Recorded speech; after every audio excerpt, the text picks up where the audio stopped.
এরপর আমরা যে বিষয়টি দেখছি সেটি হলো দ্বিতীয় পরিচ্ছেদ, দ্বিরুক্ত শব্দ বা টটোলজি। দ্বিরুক্ত অর্থ দুবার উক্ত হয়েছে এমন। বাংলা ভাষায় কোনো কোনো শব্দ, পদ বা অনুকার শব্দ একবার ব্যবহার করলে যে অর্থ প্রকাশ করে, সেগুলো দুইবার ব্যবহার করলে অন্য কোনো সম্প্রসারিত অর্থ প্রকাশ করে। এ ধরনের শব্দের পরপর দুইবার প্রয়োগেই দ্বিরুক্ত শব্দ গঠিত হয়। যেমন আমার জ্বর জ্বর লাগছে, অর্থাৎ ঠিক জ্বর নয়, জ্বরের ভাব অর্থে এই প্রয়োগ। দ্বিরুক্ত শব্দ নানা রকম হতে পারে। শব্দের দ্বিরুক্তি: উভয় পদে অবিকৃত শব্দ। একই শব্দ দুইবার ব্যবহার করা হয় এবং শব্দ দুটি অবিকৃত থাকে, যথা ভালো ভালো ফল, ফোঁটা ফোঁটা পানি, বড় বড় বই ইত্যাদি।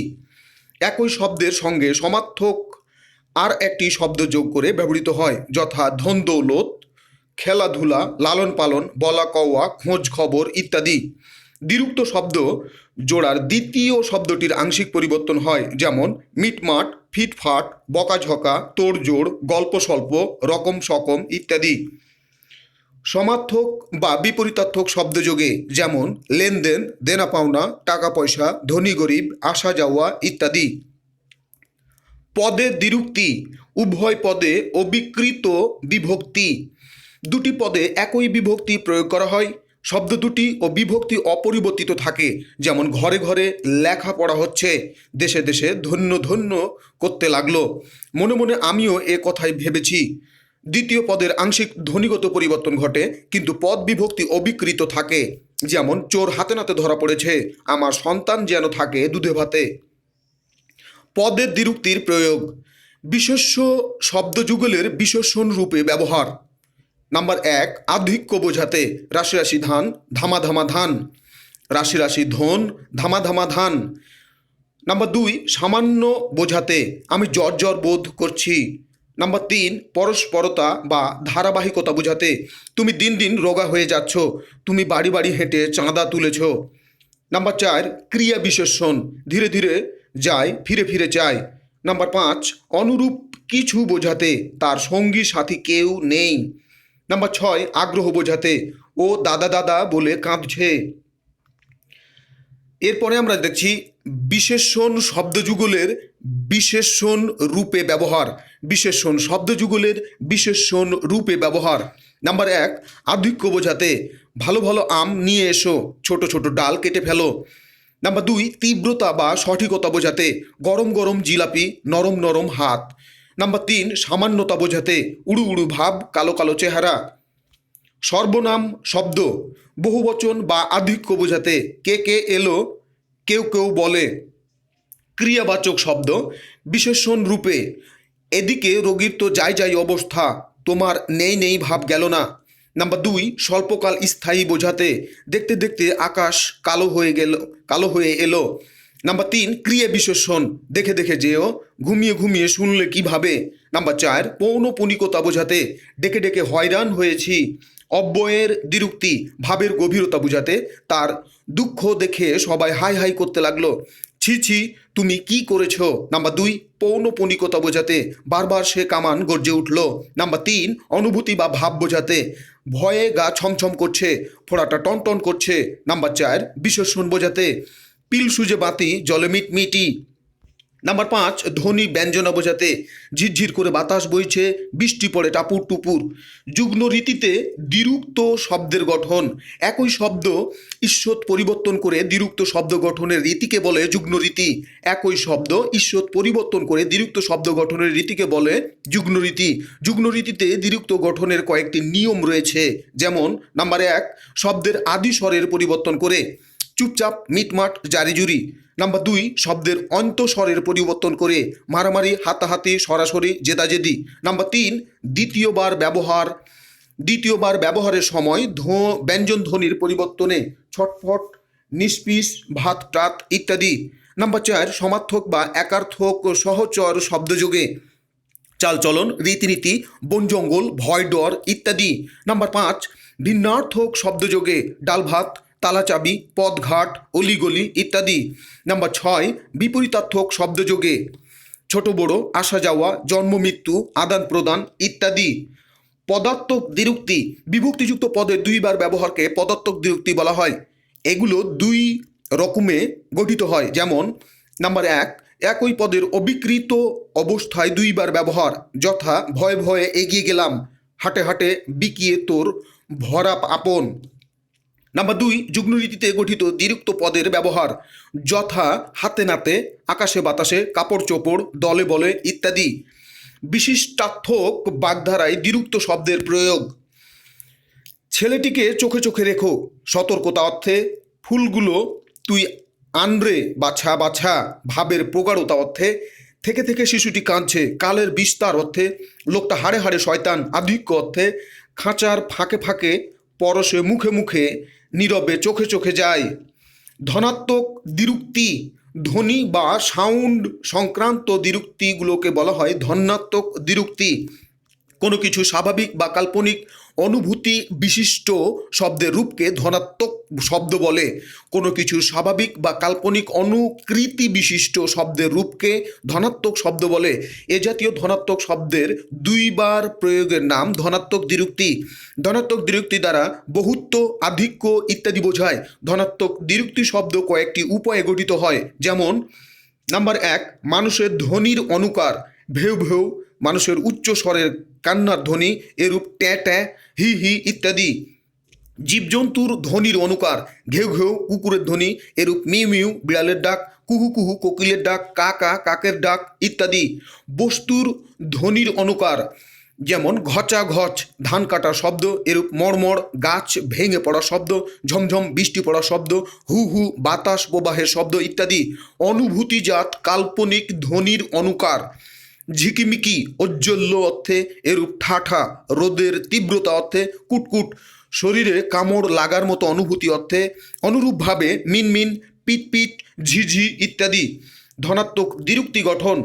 নাম্বার 1, একই ধনাত্মক শব্দের অবিকৃত প্রয়োগ, ধকধক, ঝনঝন, পটপট ইত্যাদি। নাম্বার 2, প্রথম শব্দটি শেষে স্বরে আ যোগ করে, গপাগপ, টপাটপ, পটাপট ইত্যাদি। নাম্বার 3, দ্বিতীয় শব্দটির শেষে রস্ব ই যোগ করে, যেমন ধরাধরি, ঝমঝমি, ঝনঝনি ইত্যাদি। নাম্বার 4, যুগ্ম রীতিতে গঠিত ধনাত্মক শব্দ। যুগ্ম রীতিতে গঠিত ধনাত্মক শব্দ, কিচিরমিচির, পাখি বা বানরের শব্দ, টাপুর টুপুর, বৃষ্টি পতনের শব্দ, হাপুস হুপুস, গোগ্রাসে কিছু খাওয়ার শব্দ ইত্যাদি। নাম্বার 5, আনি প্রত্যয় যোগেও বিশেষ্য দ্বিরুক্ত গঠিত হয়। পাখির ছটপটানি দেখলে কষ্ট হয়, তোমার বকবকানি আর ভালো লাগে না। বিভিন্ন পদরূপে ধনাত্মক দ্বিরুক্ত শব্দের ব্যবহার। নাম্বার 1, বিশেষ্য, বৃষ্টির ঝমঝমানি আমাদের অস্থির করে তোলে। নাম্বার 2, বিশেষণ, নাভিল নভে বাদল ছল ছল বেদনায়। নাম্বার 3, ক্রিয়া, কলকলিয়ে উঠল সেতাই নারীর প্রতিবাদ।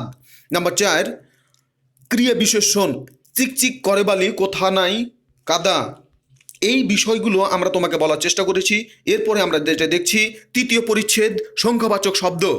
সংখ্যাবাচক শব্দ, সংখ্যা মানে গণনা বা গণনা দ্বারা লব্ধ ধারণা।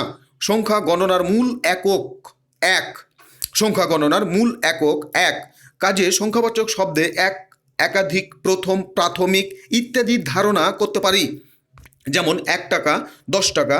1 টাকাকে এক এক করে 10 বার নিলে হয় 10 টাকা। সংখ্যাবাচক শব্দ 4 প্রকার। এগুলো হলো অপক্রতা। সংখ্যাবাচক শব্দ 4 প্রকার। এগুলো হলো অপক্রতা। প্রথমেই নাম্বার 1, অঙ্কবাচক। নাম্বার 2, পরিমাণ বা গণনাবাচক। নাম্বার 3, ক্রম বা পূরণবাচক। নাম্বার 4, তারিখবাচক।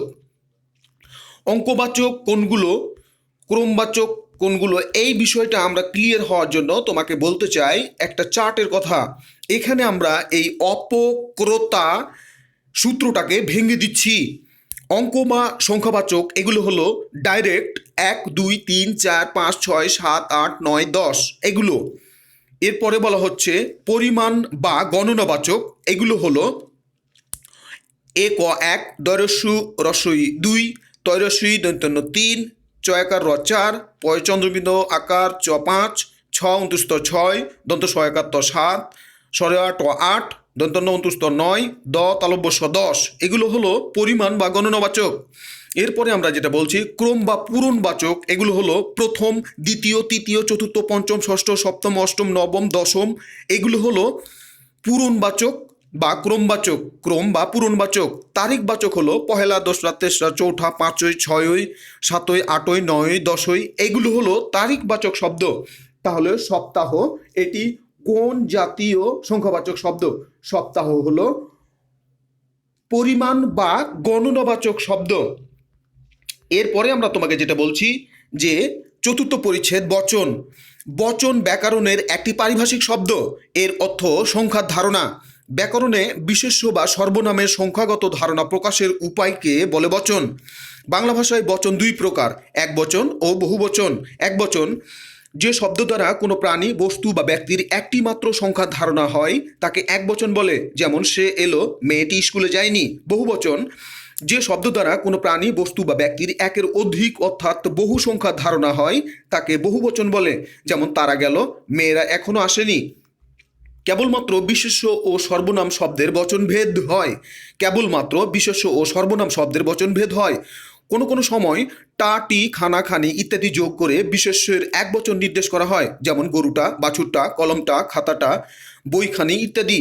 বাংলায় বহুবচন প্রকাশের জন্য রা, এরা, গুলা, গুলি, গুলো, দিগ, দের প্রভৃতি বিভক্তি যুক্ত হয় এবং সব, সকল, সমুদয়, কুল, বৃন্দ, বর্গ, নিচয়, রাজি, রাশি, পাল, দাম, নিকর, মালা, আবলি প্রভৃতি সমষ্টিবোধক শব্দ ব্যবহৃত হয়। সমষ্টিবোধক শব্দগুলোর বেশিরভাগই তৎসম বা সংস্কৃত ভাষা থেকে আগত। সমষ্টিবোধক শব্দগুলোর বেশিরভাগই তৎসম বা সংস্কৃত ভাষা থেকে আগত। প্রাণীবাচক ও অপ্রাণীবাচক এবং ইতর প্রাণীবাচক ও উন্নত প্রাণীবাচক শব্দভেদে বিভিন্ন ধরনের বহুবচনবোধক প্রত্যয় ও সমষ্টিবোধক শব্দযুক্ত হয়, যেমন রা। কেবল উন্নত প্রাণীবাচক শব্দের সঙ্গে রা বিভক্তির ব্যবহার পাওয়া যায়, যেমন ছাত্ররা খেলা দেখতে গেছে, তারা সকলেই লেখাপড়া করে, শিক্ষকেরা জ্ঞানদান করেন। যে ধরনের শব্দে রা যুক্ত সে ধরনের শব্দের শেষে কোনো কোনো সময় এরা ব্যবহৃত হয়, যেমন মেয়েরা, ঝিয়েরা একত্র হয়েছে। সময় সময় কবিতা বা অন্যান্য প্রয়োজনীয় অপ্রাণী ও ইতর প্রাণীবাচক শব্দেও রা বা এরা যুক্ত হয়, যেমন পাখিরা আকাশে উড়ে, দেখিয়া হিংসায় পিপিলিকারা বিধাতার কাছে পাখা চায়, কাকেরা এক বিরাট সভা করল। গুলো প্রাণীবাচক ও অপ্রাণীবাচক শব্দের বহুবচনে যুক্ত হয়, যেমন অতগুলো কুমড়া দিয়ে কি হবে, আমগুলো টক, টাকাগুলো দিয়ে দাও, ময়ূরগুলো পুচ্ছ নাড়িয়ে নাচছে। এখন আমরা যেটা তোমাকে বলবো যে উন্নত প্রাণীবাচক ও মনুষ্য শব্দের বহুবচনে ব্যবহৃত শব্দ, গণ, বৃন্দ, মণ্ডলী, বর্গ। উন্নত প্রাণীবাচক মনুষ্য শব্দের বহুবচনে ব্যবহৃত শব্দ গণ, বৃন্দ, মণ্ডলী, বর্গ। গণ যেমন দেবগণ, নরগণ, জনগণ ইত্যাদি। বৃন্দ যেমন সুধীবৃন্দ, ভক্তবৃন্দ, শিক্ষকবৃন্দ ইত্যাদি। মণ্ডলী যেমন শিক্ষক মণ্ডলী, সম্পাদক মণ্ডলী ইত্যাদি। বর্গ যেমন পণ্ডিতবর্গ, মন্ত্রীবর্গ ইত্যাদি। অপ্রাণী, এরপরে আমরা বলছি প্রাণীবাচক ও অপ্রাণীবাচক শব্দে বহুবচনে ব্যবহৃত শব্দ। প্রাণীবাচক ও অপ্রাণীবাচক শব্দের বহুবচনে ব্যবহৃত শব্দ, কুল, সকল, সব সমূহ। কুল, সকল, সব সমূহ, যেমন কুল, কবিকুল, পক্ষীকুল, মাতৃকুল, বৃক্ষকুল ইত্যাদি। এই কুল হলো কয়রস্যু ল কুল। সকল যেমন পর্বত সকল, মনুষ্য সকল ইত্যাদি। সব যেমন ভাই সব, পাখি সব ইত্যাদি। সমূহ যেমন বৃক্ষ সমূহ, মানুষ্য সমূহ ইত্যাদি।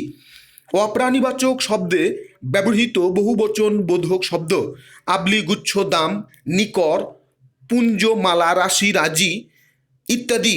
যেমন গ্রন্থাগারে রক্ষিত পুস্তকাগুলি, কবিতাগুচ্ছ, কুসুম, দাম, কমল, নিকর, মেঘ, কুঞ্জ, পর্বতমালা, তারকারাজি, বালিরাশি, কুসুম, নিচয় ইত্যাদি।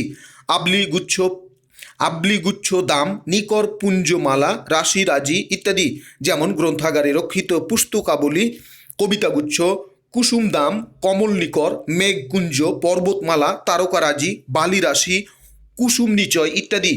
দ্রষ্টব্য, পাল ও জুথ শব্দ দুটি কেবল জন্তুর বহুবচনে ব্যবহৃত হয়, যেমন রাখাল গরুর পাল লয়ে মাঠে যায়, হস্তিজুত মাঠের ফসল নষ্ট করেছে।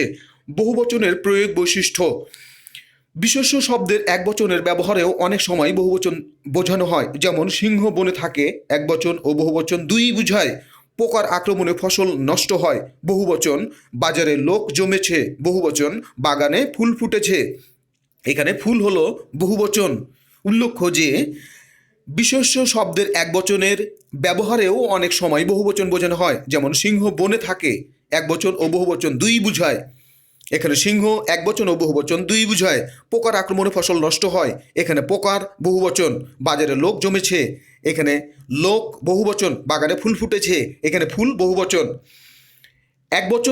এক বচনাত্মক বিশেষ্যর আগে অজস্র, অনেক, বিস্তর, বহু, নানা, ঢের ইত্যাদি বহুত্ববোধক শব্দ বিশেষণ হিসেবে প্রয়োগ করেও বহুবচন বোঝানো হয়, যেমন অজস্র লোক, এখানে অজস্র, অনেক ছাত্র, এখানে অনেক, বিস্তর টাকা, এখানে বিস্তর, বহু মেহমান, এখানে বহু, নানা কথা, এখানে নানা, ঢের খরচ, এখানে ঢের, অঢেল টাকা পয়সা, এখানে অঢেল ইত্যাদি বহুবচন, বহুত্ববোধক বা বহুবচন বোধক শব্দ। এরপরে বলছি অনেক সময় বিশেষ্য ও বিশেষণ পদের দ্বিতীয় প্রয়োগেও বহুবচন সাধিত হয়, যেমন হাঁড়ি হাঁড়ি সন্দেশ, এখানে হাঁড়ি হাঁড়ি বহুবচন। কাঁড়ি কাঁড়ি টাকা, এখানে কাঁড়ি কাঁড়ি বহুবচন। বড় বড় মাঠ, এখানে বড় বড় বহুবচন। লাল লাল ফুল, এখানে লাল লাল বহুবচন। পাকা পাকা আম, এখানে পাকা পাকা বহুবচন। অনেক সময় বিশেষ্য ও বিশেষণ পদের দ্বিতীয় প্রয়োগেও বহুবচন সাধিত হয়, হাঁড়ি হাঁড়ি সন্দেশ, কাঁড়ি কাঁড়ি টাকা, বড় বড় মাঠ, লাল লাল ফুল, পাকা পাকা আম। বিশেষ নিয়মে সাধিত বহুবচন। বহুবচন সর্বনাম ও বিশেষ্য। মেয়েরা কানাকানি করছে, এখানে মেয়েরা বহুবচন। এটাই করিমদের বাড়ি, এখানে করিমদের বহুবচন। রবীন্দ্রনাথরা প্রতিদিন জন্মায় না, এখানে রবীন্দ্রনাথরা বহুবচন। সকলে সব জানে না, এখানে সকলে বহুবচন। কতিপয় বিদেশি শব্দে যে ভাষার অনুসরণে বহুবচন হয়, যেমন আন স্বরে আ দন্তান্ন আন যোগে, যেমন বুজুর্গ এর বহুবচন বুজুর্গান, সাহেব এর বহুবচন সাহেবান। বিশেষ দ্রষ্টব্য, উপরে বর্ণিত বহুবচনবোধক প্রত্যয় ও সমষ্টিবোধক শব্দের অধিকাংশ তৎসম অর্থাৎ সংস্কৃত এবং সে কারণে অধিকাংশ সাধুরীতি ও সংস্কৃত শব্দে প্রযোজ্য। খাঁটি বাংলা শব্দের বহুবচনে এবং চলিত রীতিতে রা, এরা, গুলা, গুলো, দের এসব প্রত্যয় এবং বহু সব এসব শব্দের ব্যবহারেই বহুল প্রচলিত। একই সঙ্গে দুইবার বহুবচন বাচক প্রত্যয় বা শব্দ ব্যবহৃত হয় না, যেমন সব মানুষই অথবা মানুষেরা মরণশীল। শুদ্ধ সকল মানুষেরাই মরণশীল, এটি ভুল, অর্থাৎ ডাবল বহুবচন হবে না। এরপরে আমরা তোমাকে যেটা বলছি, পদাশ্রিত নির্দেশক। কয়েকটি অব্যয় বা প্রত্যয় কোনো না কোনো পদের আশ্রয়ে বা পরে সংযুক্ত হয়ে নির্দিষ্টতা জ্ঞাপন করে, এগুলোকে পদাশ্রিত অব্যয় বা পদাশ্রিত নির্দেশক বলে। বাংলায় নির্দিষ্টতা জ্ঞাপক প্রত্যয়, ইংরেজি ডেফিনিট আর্টিকেল দি এর স্থানীয় বচনভেদে পদাশ্রিত নির্দেশকেরও বিভিন্নতা প্রযুক্ত হয়। নাম্বার ক, এক বচনে টাটি, খানাখানি, গাছাগাছি ইত্যাদি নির্দেশক শব্দ ব্যবহৃত হয়, যেমন টাকাটা, বাড়িটা, কাপড়খানা, বইখানি, লাঠিগাছা, চুড়িগাছি ইত্যাদি। নাম্বার খ, বহুবচনে গুলিগুলা, গুলো, গুলিন ইত্যাদি নির্দেশক প্রত্যয়যুক্ত হয়, যেমন মানুষগুলি, লোকগুলো, আমগুলো, পটলগুলিন ইত্যাদি। পদাশ্রিত নির্দেশকের ব্যবহার। নাম্বার এক, আমরা এখানে বলছি কয়ে এক শব্দের সাথে টাটি যুক্ত হলে অনির্দিষ্টতা বোঝায়, যেমন একটি দেশ, সে যেমনই হোক দেখতে, কিন্তু অন্য সংখ্যাবাচক শব্দের সাথে টাটি যুক্ত হলে নির্দিষ্টতা বোঝায়, যেমন 3টি টাকা, 10টি বছর ইত্যাদি। অর্থাৎ একের সঙ্গে টাটি যুক্ত হলে অনির্দিষ্টতা বোঝায়, এক ব্যতীত অন্য সংখ্যাবাচক শব্দের সঙ্গে টাটি যুক্ত হলে নির্দিষ্টতা বোঝায়। নিরর্থকভাবেও নির্দেশক টাটি এর ব্যবহার লক্ষণীয়, যেমন সারাটি সকাল তোমার আশায় বসে আছি, ন্যাকামিটা এখন রাখো, এগুলো টাটি, খানাখানি এর ব্যবহার হয়েছে নিরর্থক অর্থে। নির্দেশক সর্বনামের পরে টাটি যুক্ত হলে তা সুনির্দিষ্ট হয়ে যায়, যেমন ওটি যেন কার তৈরি, এটা নয় ওটা আনো, সেইটাই ছিল আমার প্রিয় কলম। 2, গোটা বচনবাচক শব্দটির আগে বসে, গোটা বচনবাচক শব্দটির আগে বসে এবং খানাখানি পরে বসে, এগুলো নির্দেশক ও অনির্দেশক দুই অর্থেই প্রযোজ্য। গোটা শব্দ আগে বসে এবং সংশ্লিষ্ট পদটির নির্দিষ্টতা না বুঝে অনির্দিষ্টতা বুঝায়, যেমন গোটা দেশই ছারখার হয়ে গেছে, এখানে গোটা অনির্দিষ্টতা জ্ঞাপন করছে। গোটা 2 কমলা লেবু আছে, এখানে গোটা 2 অনির্দিষ্টতা জ্ঞাপন করছে। 2খানা কম্বল চেয়েছিলাম, এখানে 2খানা নির্দিষ্টতা জ্ঞাপন করছে। গোটা 7 আম আনো, 1খানা বই কিনে দাও, এখানে অনির্দিষ্টতা জ্ঞাপন করছে। কিন্তু কবিতায় বিশেষ অর্থে খানি নির্দিষ্টতাতে ব্যবহৃত হয়, যথা আমি অভাগা এনেছি বহিয়া নয়ন জলে ব্যর্থ সাধন খানি। এখানে নির্দিষ্টার্থে ব্যবহৃত হয়েছে খানি, অর্থাৎ কবিতায় বিশেষ অর্থে খানি নির্দিষ্টার্থে ব্যবহৃত হয়, যেমন আমি অভাগা এনেছি বহিয়া নয়ন জলে ব্যর্থ সাধন খানি। 3 নম্বরে বলছে টাক টুক টুকু টো ইত্যাদি পদাশ্রিত নির্দেশক নির্দিষ্টতা ও অনির্দিষ্টতা উভয় অর্থে ব্যবহৃত হয়, যেমন পোয়া টাক দুধ দাও অনির্দিষ্টতা, সবটুকু ওষুধই খেয়ে ফেলো নির্দিষ্টতা। বিশেষ অর্থে নির্দিষ্টতা জ্ঞাপনে কয়েকটি শব্দ তা পাটি ইত্যাদি, যেমন তা দিয়ে 10 তা কাগজ দাও, এটি বিশেষ অর্থে নির্দিষ্টতা বোঝাচ্ছে। পাটি দিয়ে বোঝাচ্ছে আমার এক পাটি জুতো ছিঁড়ে গেছে, এখানে পাটি শব্দটি বিশেষ অর্থে নির্দিষ্টতা জ্ঞাপন করছে। এই বিষয়টা তুমি মনে রেখো। এরপরে আমরা তোমাকে যেটা বলছি সমাস, ষষ্ঠ পরিচ্ছেদ সমাস। সমাস এই কথাটা বলতে গিয়ে তুমি আগেই মনে রাখো অপুতাব্দিক, এই বিষয়টা পরে আমরা তোমাকে ব্যাখ্যা করব, তার আগে আমরা পড়ে নিই। সমাস মানে সংক্ষেপ, মিলন, একাধিক পদের এক পদীকরণ। অর্থ সম্বন্ধ আছে এমন একাধিক শব্দের এক সঙ্গে যুক্ত হয়ে একটি নতুন শব্দ গঠনের প্রক্রিয়াকে সমাস বলে। যেমন দেশের সেবা, দেশ সেবা, বই ও পুস্তক, বই পুস্তক, নেই পরোয়া যার, বেপরোয়া। বাক্যে শব্দের ব্যবহার সংক্ষেপ করার উদ্দেশ্যে সমাসের সৃষ্টি। সমাস দ্বারা 2 বা ততোধিক শব্দের সমন্বয়ে নতুন অর্থবোধক পদ সৃষ্টি হয়। এটি শব্দ তৈরি ও প্রয়োগের একটি বিশেষ রীতি। সমাসের রীতি সংস্কৃত থেকে বাংলায় এসেছে, তবে খাঁটি বাংলা সমাসের দৃষ্টান্তও প্রচুর পাওয়া যায়, সেগুলোতে সংস্কৃতের নিয়ম খাটে না। সমাসের প্রক্রিয়ায় সমাসবদ্ধ বা সমাস নিষ্পন্ন পদটির নাম সমস্ত পদ। সমাসের প্রক্রিয়ায় সমাসবদ্ধ বা সমাস নিষ্পন্ন পদটির নাম সমস্ত পদ। সমস্ত পদ বা সমাসবদ্ধ পদটির অন্তর্গত পদগুলোকে সমসমান পদ বলে। সমস্ত পদ বা সমাসবদ্ধ পদটির অন্তর্গত পদগুলোকে সমসমান পদ বলে। সমাসযুক্ত পদের প্রথম অংশ শব্দ সমাসযুক্ত পদের প্রথম অংশ শব্দকে বলা হয় পূর্বপদ এবং পরবর্তী অংশ বা শব্দকে বলা হয় উত্তরপদ বা পরপদ। সমস্ত পদকে ভেঙে যে বাক্যাংশ করা হয় তার নাম সমাস বাক্য বা ব্যাস বাক্য বা বিগ্রহ বাক্য। সমস্ত পদকে ভেঙে যে বাক্যাংশ করা হয় তার নাম সমাস বাক্য বা ব্যাস বাক্য বা বিগ্রহ বাক্য। উদাহরণ, বিলাত ফেরত রাজকুমার সিংহাসনে বসলেন। বিলাত ফেরত রাজকুমার সিংহাসনে বসলেন। এখানে বিলাত ফেরত, রাজকুমার ও সিংহাসন এ 3টি সমাসবদ্ধ পদ। এগুলোর গঠন প্রক্রিয়া ও রকম বিলাত হতে ফেরত, রাজকুমার রাজার কুমার, সিংহ চিহ্নিত আসন, এগুলো হচ্ছে ব্যাসবাক্য। এসব ব্যাসবাক্যে বিলাত ফেরত, রাজা, কুমার, সিংহ, আসন হচ্ছে এক একটি সমসমান পদ, আর বিলাত ফেরত, রাজকুমার এবং সিংহাসন হচ্ছে সমস্ত পদ। বিলাত, রাজা ও সিংহ হচ্ছে পূর্বপদ এবং ফেরত, কুমার ও আসন হচ্ছে পরপদ। তার মানে বিষয়টি আমরা তোমাকে এখানে ভেঙে দিলাম। সমাস প্রধানত 6 প্রকার: দ্বন্দ্ব সমাস, কর্মধারায় সমাস, তৎপুরুষ সমাস, বহুব্রীহি সমাস, দ্বিগু সমাস ও অব্যয়ীভাব সমাস। এবার আমরা তোমাকে যেটা বলছি যে দ্বিগু সমাসকে অনেক ব্যাকরণবিদ কর্মধারায় সমাসের অন্তর্ভুক্ত করেছেন।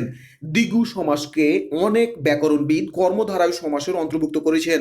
আবার কেউ কেউ কর্মধারায় কেউ তৎপুরুষ সমাসের অন্তর্ভুক্ত বলে মনে করেছেন। আবার কেউ কেউ কর্মধারায় কেউ তৎপুরুষ সমাসের অন্তর্ভুক্ত বলে মনে করেছেন। এদিক থেকে সমাস মূলত 4টি: দ্বন্দ্ব সমাস, তৎপুরুষ সমাস, বহুব্রীহি সমাস ও অব্যয়ীভাব সমাস। কিন্তু সাধারণভাবে 6টি সমাসেরই আলোচনা করা গেল। এছাড়া প্রাদি, নিত্য, অলুক ইত্যাদি কয়েকটি অপ্রধান সমাস রয়েছে, সংক্ষেপে সেগুলোরও আলোচনা করা হয়েছে। আমরা তোমাকে প্রথমেই বলেছিলাম অপুতাব্দিক। অপুতাব্দিক এইখানে আমরা এই সূত্রটা দিয়ে বোঝানোর চেষ্টা করেছিলাম যে অব্যয়ীভাব সমাসে পূর্বপদ প্রধান, অব্যয়ীভাব সমাসে পূর্বপদ প্রধান এবং তায়ে তৎপুরুষ সমাস, তয়ে তৎপুরুষ সমাস। আমরা একটু যাই অপুতাব্দিক, অর্থাৎ অব্যয়ীভাব সমাসের পূর্বপদ প্রধান, অন্যদিকে তৎপুরুষ সমাস, দ্বিগু সমাস এবং কর্মধারায় সমাস এর পরপদ প্রধান। এখানেই সূত্রটা করা হয়েছিল অপুতাব্দিক। এরপরে আমরা তোমাকে যেটা বলছি, প্রথমেই দ্বন্দ্ব সমাস। যাকে ভাঙলে মাঝে ও পাওয়া যায় তাকে বলে দ্বন্দ্ব সমাস। যে সমাসে প্রত্যেকটি সমসমান পদের অর্থের সমান প্রাধান্য থাকে তাকে দ্বন্দ্ব সমাস বলে। যেমন তাল ও তমাল, তাল তমাল, দোয়াত ও কলম, দোয়াত কলম। এখানে তাল ও তমাল এবং দোয়াত ও কলম প্রতিটি পদেরই অর্থের প্রাধান্য সমস্ত পদে রক্ষিত হয়েছে। দ্বন্দ্ব সমাসে পূর্বপদ ও পরপদের সম্বন্ধ বোঝানোর জন্য ব্যাসবাক্যে এবং ও আর এ তিনটি অব্যয় পদ ব্যবহৃত হয়। দ্বন্দ্ব সমাসে পূর্বপদ ও পরপদের সম্বন্ধ বোঝানোর জন্য ব্যাসবাক্যে এবং ও আর এ তিনটি অব্যয় পদ ব্যবহৃত হয়। যেমন মাতা ও পিতা সমান মাতা পিতা। দ্বন্দ্ব সমাস কয়েক প্রকারে সাধিত হয়। নাম্বার 1, মিলনার্থক শব্দযোগে মা বাপ, মাসি পিসি, জিন পরি, চা বিস্কুট ইত্যাদি। নাম্বার 2, বিরোধাত্মক শব্দযোগে দা কুমড়া, ওহিনুকুল, স্বর্গনরক ইত্যাদি। নাম্বার 3, বিপরীতার্থক শব্দযোগে আয় ব্যয়, জমা খরচ, ছোট বড়, ছেলে বুড়ো, লাভ লোকসান ইত্যাদি। নাম্বার 4, অঙ্গবাচক শব্দযোগে হাত পা, নাক কান, বুক পিঠ, মাথা মুন্ডু, নাক মুখ ইত্যাদি। নাম্বার 5, সংখ্যাবাচক শব্দযোগে 7 5, 9 6, 7 17, 19 20 ইত্যাদি। নাম্বার 6, সমার্থক শব্দযোগে হাট বাজার, ঘর দুয়ার, কলকারখানা, মোল্লা মৌলভী, খাতাপত্র ইত্যাদি। নাম্বার 7, প্রায় সমার্থক ও সহচর শব্দযোগে, এটি খুব গুরুত্বপূর্ণ, যেমন কাপড় চোপড়, পোকামাকড়, দয়া মায়া, ধুতি চাদর ইত্যাদি। নাম্বার 7, প্রায় সমার্থক ও সহচর শব্দযোগে কাপড় চোপড়, পোকামাকড়, দয়া মায়া, ধুতি চাদর ইত্যাদি। নাম্বার 8, দুটি সর্বনাম যোগে যা তা, যে সে, যথা তথা, তুমি আমি, এখানে সেখানে ইত্যাদি। নাম্বার 9, দুটি ক্রিয়া যোগে দেখাশোনা, যাওয়া আসা, চলাফেরা, দেওয়া থোয়া ইত্যাদি। নাম্বার 10 আমরা দেখলাম। নাম্বার 10, দুটি ক্রিয়া বিশেষণ যোগে ধীরে সুস্থে, আগে পাছে, আকারে ইঙ্গিতে ইত্যাদি। নাম্বার 11, দুটি বিশেষণ যোগে ভালো মন্দ, কম বেশি, আসল নকল, বাকি বকেয়া ইত্যাদি। এরপরে আমরা তোমাকে যেটা বলছি অলুক দ্বন্দ্ব। অলুক দ্বন্দ্ব, এখানে একটা সূত্র মনে রাখো, দ দুজ দোহা, দ দুজ দেহা। অলুক দ্বন্দ্ব সমাস আলোচনা করার আগে তুমি একটা সূত্র মনে রাখো, দ দুজ দেহা। যে দ্বন্দ্ব সমাসে কোনো সমসমান পদের বিভক্তির লোপ হয় না তাকে অলুক দ্বন্দ্ব বলে। যেমন দুয়ে দুধে ভাতে, বর্গীয় জয়ে, জলের স্থলে, দে দেশে বিদেশে, হায় হাতে কলমে। তথা দ দুজ দেহা। অলুক দ্বন্দ্ব সমাস হলো দ দুজ দেহা, দুধে ভাতে, জলের স্থলে, দেশে বিদেশে, হাতে কলমে ইত্যাদি। উল্লেখ্য যে 3 বা বহু পদে দ্বন্দ্ব সমাস হলে তাকে বহুপদী দ্বন্দ্ব সমাস বলে। যেমন সাহেব বিবি গোলাম, হাত পা নাক মুখ চোখ ইত্যাদি। সাহেব বিবি গোলাম, হাত পা নাক চোখ মুখ ইত্যাদি। এরপরে আমরা তোমাকে যেটা বলছি কর্মধারয় সমাস। যাকে ভাঙলে মাঝে যে পাওয়া যায় তাকে কর্মধারায় সমাস বলে। কর্মধারায় সমাস বিষয়টিকে মনে রাখতে গেলে কমপ্লেক্স বা কম্পাউন্ড সেন্টেন্স এর চিত্রটি তোমার মাথায় থাকতে হবে। যেখানে বিশেষণ বা বিশেষণ ভাবাপন্ন পদের সাথে বিশেষ্য বা বিশেষ্য ভাবাপন্ন পদের সমাস হয় এবং পরপদের অর্থই প্রধান রূপে প্রতীয়মান হয় তাকে কর্মধারায় সমাস বলে। যেমন নীল যে পদ্ম, নীল পদ্ম, শান্ত অথচ শিষ্ট, শান্ত শিষ্ট, কাঁচা অথচ মিঠা, কাঁচা মিঠা ইত্যাদি। কর্মধারায় সমাস কয়েক প্রকারে সাধিত হয়। নাম্বার 1, দুটি বিশেষণ পদে একটি বিশেষ্যকে বোঝালে, যেমন যে চালাক সেই চতুর, চালাক চতুর। নাম্বার 2, দুটি বিশেষ্য পদে একই ব্যক্তি বা বস্তুকে বোঝালে, যেমন যিনি জজ, তিনি সাহেব, জজ সাহেব। নাম্বার 3, কার্যে পরম্পরা বোঝাতে দুটি কৃদন্ত বিশেষণ পদেও কর্মধারায় সমাস হয়, যেমন আগে ধোয়া পরে মোছা, ধোয়া মোছা। নাম্বার 4, পূর্ব পদে স্ত্রীবাচক বিশেষণ থাকলে কর্মধারায় সমাসে সেটি পুরুষবাচক হয়, যেমন সুন্দরী যে লতা, সুন্দর লতা, মহতী যে কীর্তি, মহাকীর্তি ইত্যাদি। নাম্বার 5, বিশেষণবাচক মহান বা মহৎ শব্দ পূর্ব পদ হলে মহৎ ও মহান স্থানে মহা হয়, যেমন মহৎ যে জ্ঞান, মহাজ্ঞান, মহান যে নবী, মহানবী। নাম্বার 6, পূর্ব পদে কু বিশেষণ থাকলে এবং পরপদের প্রথমে স্বরধ্বনি থাকলে কু স্থানে কত হয়, যেমন কুজে অর্থ, কদর্থ, কুজে আচার, কদাচার ইত্যাদি। নাম্বার 7, পরপদে রাজা শব্দ থাকলে কর্মধারয় সমাসে রাজ হয়, যেমন মহান যে রাজা, মহারাজ। নাম্বার 8, বিশেষণ ও বিশেষ্য পদে কর্মধারয় সমাস হলে কখনো কখনো বিশেষণ পরে আসে, বিশেষ্য আগে আগে আগে আসে, যেমন সিদ্ধ যে আলু, আলু সিদ্ধ, অধম যে নর, নরাধম। সিদ্ধ যে আলু, আলু সিদ্ধ, অধম যে নর, নরাধম। কর্মধারয় সমাসের প্রকারভেদ। কর্মধারয় সমাস কয়েক প্রকার: মধ্যপদলোপী কর্মধারয় সমাস, উপমান কর্মধারয় সমাস, উপমিত কর্মধারয় সমাস ও রূপক কর্মধারয় সমাস। প্রথমে দেখি নাম্বার 1, মধ্যপদলোপী কর্মধারয় সমাস। যে কর্মধারয় সমাসে ব্যাসবাক্যের মধ্য পদের লোপ হয় তাকে মধ্যপদলোপী কর্মধারয় সমাস বলে, যথা সিংহ চিহ্নিত আসন সমান সিংহাসন, সাহিত্য বিষয়ক সভা সমান সাহিত্য সভা, স্মৃতি রক্ষার্থে সৌধ সমান স্মৃতিসৌধ। নাম্বার 2, উপমান কর্মধারায়। সূত্র না। উপমান কর্মধারায় সূত্র না, অর্থাৎ নাউন এবং অ্যাডজেক্টিভ যোগে যে সমাস হয় তাকে উপমান কর্মধারয় সমাস বলে। উপমান অর্থ তুলনীয় বস্তু। প্রত্যক্ষ কোনো বস্তুর সাথে পরোক্ষ কোনো বস্তুর তুলনা করলে প্রত্যক্ষ বস্তুটিকে বলা হয় উপমেয়। আমরা এখন যেটি আলোচনা করছি সেটি হলো নাম্বার 2, উপমান কর্মধারায়। সূত্র না, অর্থাৎ নাউন এবং অ্যাডজেক্টিভ যোগে কর্মধারয় সমাসের উপমান কর্মধারয় সমাস হয়ে থাকে। উপমান অর্থ তুলনীয় বস্তু। প্রত্যক্ষ কোনো বস্তুর সাথে পরোক্ষ কোনো বস্তুর তুলনা করলে প্রত্যক্ষ বস্তুটিকে বলা হয় উপমেয়, আর যার সঙ্গে তুলনা করা হয়েছে তাকে বলা হয় উপমান। উপমান ও উপমেয়ের একটি সাধারণ ধর্ম থাকবে, যেমন ভ্রমরের ন্যায় কৃষ্ণকেশ, ভ্রমর কৃষ্ণকেশ। এখানে ভ্রমর উপমান এবং কেশ উপমেয়। কৃষ্ণত্ব হলো সাধারণ ধর্ম। সাধারণ ধর্মবাচক পদের সাথে উপমানবাচক পদের যে সমাস হয় তাকে উপমান কর্মধারয় সমাস বলে, যথা তুষারের ন্যায় শুভ্র, তুষার শুভ্র, অরুণের ন্যায় রাঙা, অরুণ রাঙা। এখানে উল্লেখ্য যে ভ্রমর কৃষ্ণকেশ অথবা তুষার শুভ্র অথবা অরুণ রাঙা আমরা যাই বলি না কেন, এটি দেখেই আমরা বলে দিতে পারি এটি আসলে কর্মধারয় সমাসের কোন পার্ট। কেননা আমরা এই 3টি উদাহরণের মধ্যেই প্রথমে দেখি একটা নাউন আছে এবং একটা অ্যাডজেক্টিভ আছে, অর্থাৎ ভ্রমর কৃষ্ণকেশ, তুষার শুভ্র, অরুণ রাঙা, এগুলোর মধ্যে আছে একটা নাউন এবং একটা আছে অ্যাডজেক্টিভ। সুতরাং নাউন এবং অ্যাডজেক্টিভ যোগে গঠিত হয়ে থাকে উপমান কর্মধারয় সমাস। সুতরাং এটিকে না ভেঙেই আমরা বলে দিতে পারি যে এটি উপমান কর্মধারয় সমাস। এরপরে দেখছি উপমিত কর্মধারয় সমাস। সূত্র নি, অর্থাৎ দুটোই নাউন যোগে কর্মধারয় সমাসের উপমিত কর্মধারয় সমাস হয়ে থাকে, অর্থাৎ নাউন যোগে গঠিত হয়ে থাকে উপমিত কর্মধারয় সমাস। সূত্রটা হলো নি। সাধারণ গুণের উল্লেখ না করে উপমেয় পদের সাথে উপমানের যে সমাস হয় তাকে উপমিত কর্মধারয় সমাস বলে। এক্ষেত্রে সাধারণ গুণটিকে অনুমান করে নেওয়া হয়।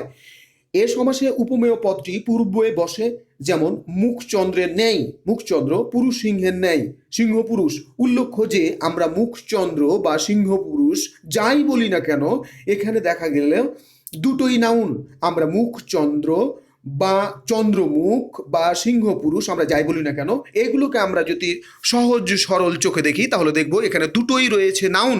সুতরাং আমরা খুব সহজেই বলে দিতে পারি এটি উপমিত কর্মধারয় সমাস। এরপরে আমরা বলছি রূপক কর্মধারয় সমাস।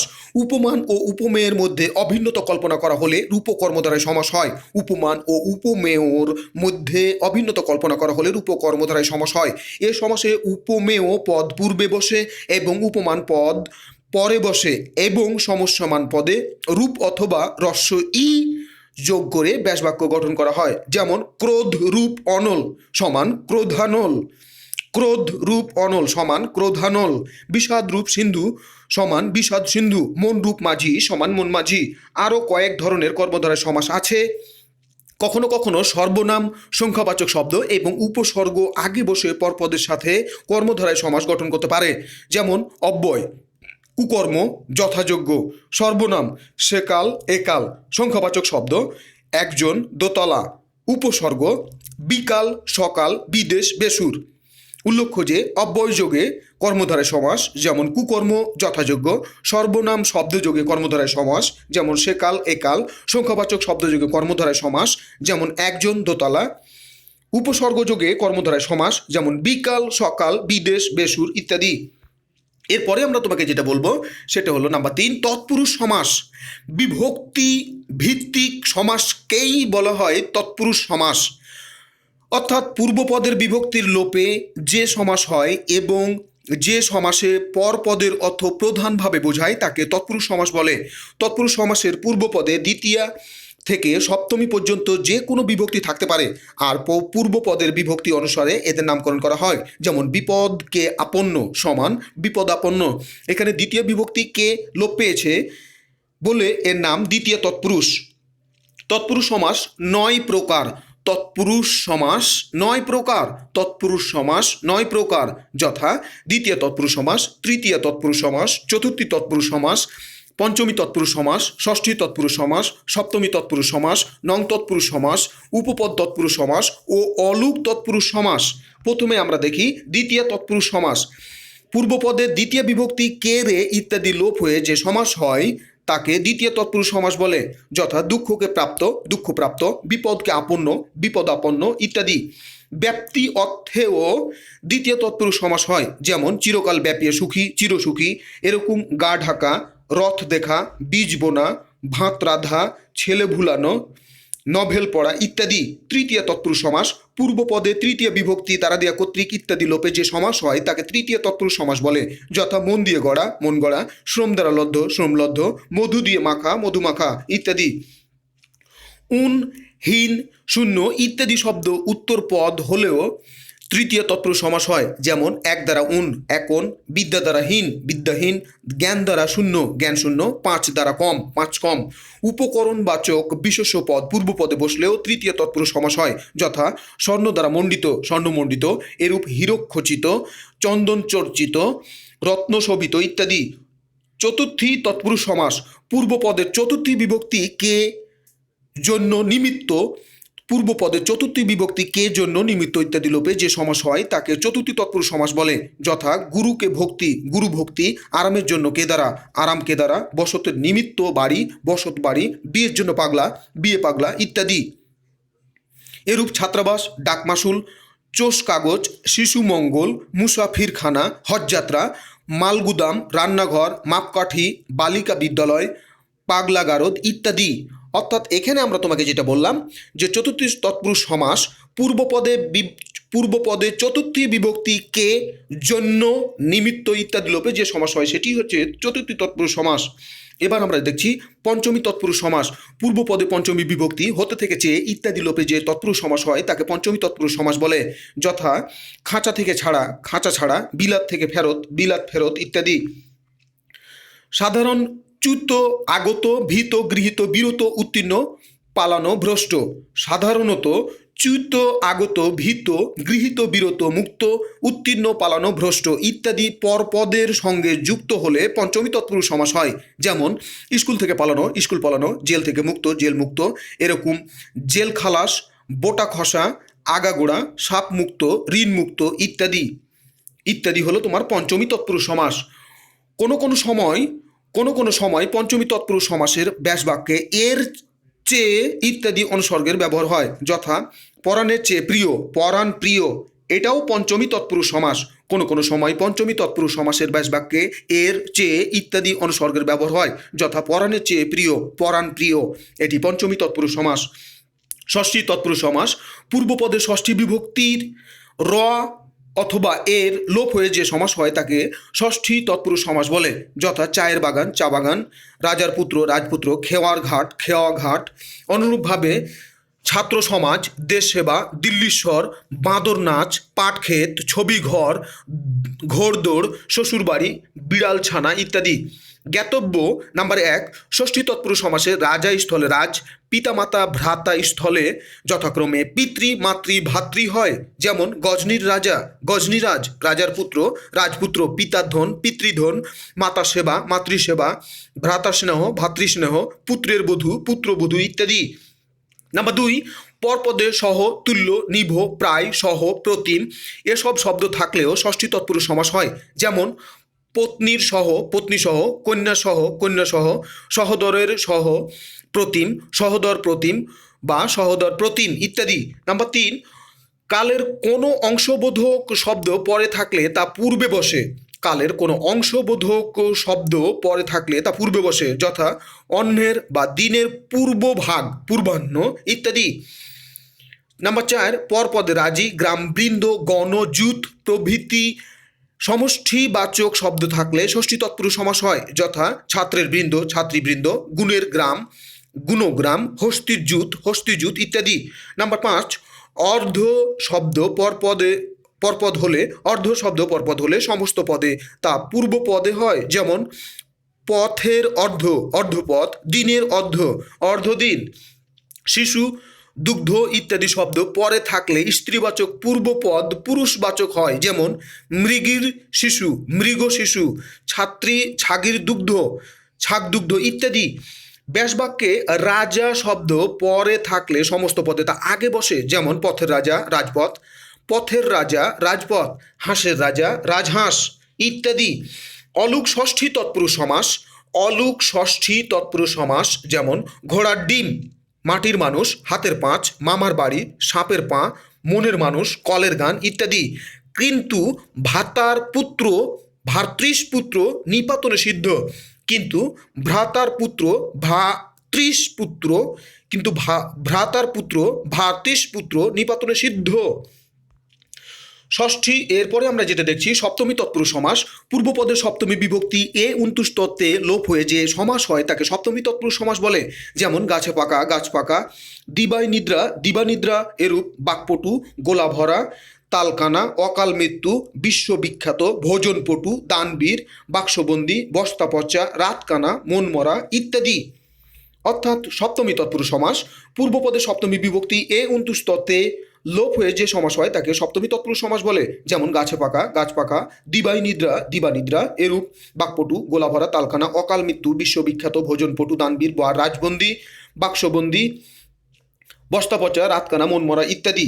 সপ্তমী তৎপুরুষ সমাসে কোনো কোনো সময় ব্যাসবাক্যে পরপদ সমস্ত পদের পূর্বে আসে, যেমন পূর্বে ভূতপূর্ব, পূর্বে অশ্রুত পূর্ব, পূর্বে অদৃষ্ট পূর্ব ইত্যাদি। নং তৎপুরুষ সমাস, নাবাচক নং অব্যয়, না, নেই, নাই, নয় পূর্বে বসে যে তৎপুরুষ সমাস হয় তাকে নং তৎপুরুষ সমাস বলে, যথা নো আচার, অনাচার, নো কাতর, অকাতর এরূপ অনাদর, নাতি দীর্ঘ, নাতি খর্ব, অভাব, বেতাল ইত্যাদি।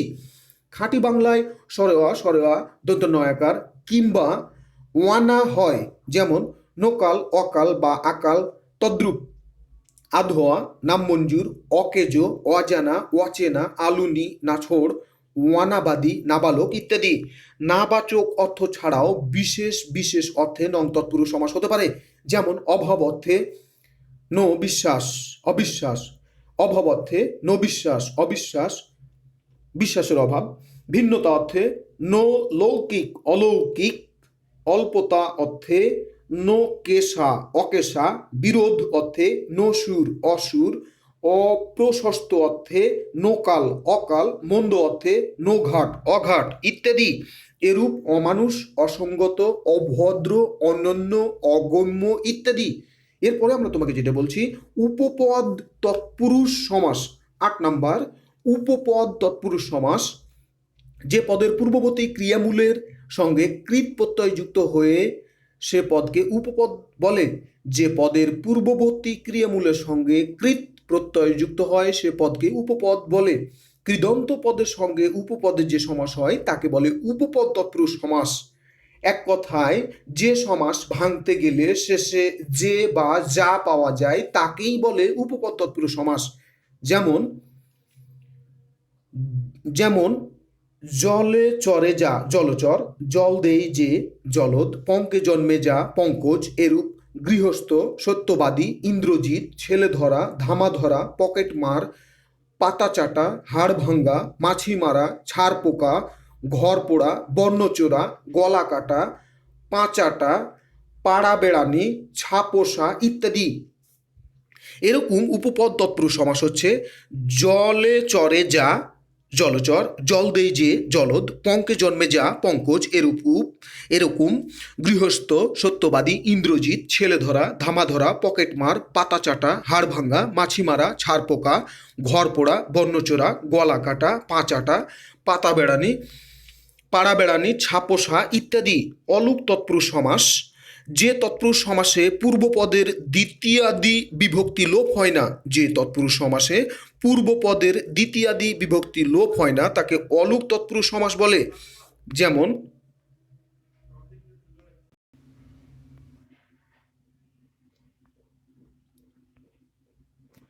এরপরে আমরা তোমাকে যেটা বলছিলাম, যেমন গায়ে পড়া, গায়ে পড়া, এরূপ ঘিয়ে ভাজা, কলে ছাঁটা, কলের গান, গরুর গাড়ি ইত্যাদি অলুক তৎপুরুষ সমাস। এর উদাহরণটা হচ্ছে তো, গাঘি, ককক। অলুক তৎপুরুষ সমাসের উদাহরণগুলোর সূত্র হচ্ছে তো, গাঘি, ককক। অর্থাৎ গায়ে হচ্ছে গায়ে পড়া, ঘিয়ে হচ্ছে ঘিয়ে ভাজা, কয়ে হচ্ছে কলে ছাঁটা, কয়ে হচ্ছে কলের গান এবং গয়ে হচ্ছে গরুর গাড়ি। দ্রষ্টব্য, গায়ে হলুদ, হাতে খড়ি প্রভৃতি সমস্ত পদে পরপদের অর্থ প্রধান রূপে প্রতীয়মান হয় না। অর্থাৎ হলুদ বা খড়ি বোঝায় না, অনুষ্ঠান বিশেষকে বোঝায়। সুতরাং এগুলো অলুক তৎপুরুষ সমাস নয়, এগুলো হবে অলুক বহুব্রীহি সমাস। এটি খুব গুরুত্বপূর্ণ একটি বিষয় যে দ্রষ্টব্য, গায়ে হলুদ, হাতে খড়ি, গায়ে হলুদ, হাতে খড়ি প্রভৃতি সমস্ত পদে পরপদের অর্থ প্রধান রূপে প্রতীয়মান হয় না, অর্থাৎ হলুদ বা খড়ি বোঝায় না, এটি অনুষ্ঠান বিশেষকে বোঝায়। সুতরাং এগুলো অলুক তৎপুরুষ সমাস নয়, অলুক বহুব্রীহি সমাস। অর্থাৎ যদি কোনো শব্দ সেই অর্থ না বুঝিয়ে বাঁকা কোনো অর্থ বুঝায় তখন সেটি থাকে না, বরং সেটি বহুব্রীহি সমাসের দিকে এগিয়ে যায়। এরপরে আমরা তোমাকে যেটা বলছি, বহুব্রীহি সমাস, যাকে ভাঙলে শেষে যার পাওয়া যায়। বহুব্রীহি সমাস, যাকে ভাঙলে শেষে যার পাওয়া যায়। যে সমাসে সমসমান পদগুলোর কোনোটির অর্থ না বুঝিয়ে অন্য কোনো পদকে বোঝায় তাকে বহুব্রীহি সমাস বলে। এই যে মূল কথাটা, যে সমাসে সমসমান পদগুলোর কোনোটির অর্থ না বুঝিয়ে অন্য কোনো পদকে বোঝায় তাকে বহুব্রীহি সমাস বলে। যথা, বহুব্রীহি ধান আছে যার, বহুব্রীহি আছে যার। বহুব্রীহি, এখানে বহু কিংবা ব্রীহি কোনোটিরই অর্থের প্রাধান্য নেই, যার বহু ধান আছে এমন লোককে বোঝাচ্ছে। বহুব্রীহি সমাসে সাধারণত যার, যাতে ইত্যাদি শব্দ ব্যাস বাক্যরূপে ব্যবহৃত হয়। যথা, আয়তলোচন যার, আয়তলোচনা তথা স্ত্রী বোঝাচ্ছে। মহান আত্মা যার, মহাত্মা। স্বচ্ছ সলিল যার, স্বচ্ছ সলিলা। নীল বসন যার, নীল বসনা। স্থির প্রতিজ্ঞা যার, স্থির প্রতিজ্ঞ। ধীর বুদ্ধি যার, ধীর বুদ্ধি ইত্যাদি। সহ কিংবা সহিত শব্দের সঙ্গে অন্য পদের বহুব্রীহি সমাস হলে সহ ও সহিত এর স্থলে দন্ত স হয়। যেমন বান্ধব সহ বর্তমান, সবান্ধব। সহ উদর যার, সহোদর বা সদর। এরূপ সজল, সফল, সদর্প, সলজ্জ, সকল্যাণ ইত্যাদি। তার মানে এখানে সজল এটি পড়ে গেছে, তার মানে এগুলো হচ্ছে বহুব্রীহি সমাস। সহ কিংবা সহিত শব্দের সঙ্গে অন্য পদের বহুব্রীহি সমাস হলে সহ ও সহিত এর স্থলে দন্ত স হয়। যেমন বান্ধব সহ বর্তমান, সবান্ধব। সহ উদর যার, সহোদর বা সদর। এরূপ সজল, সফল, সদর্প, সলজ্জ, সকল্যাণ ইত্যাদি।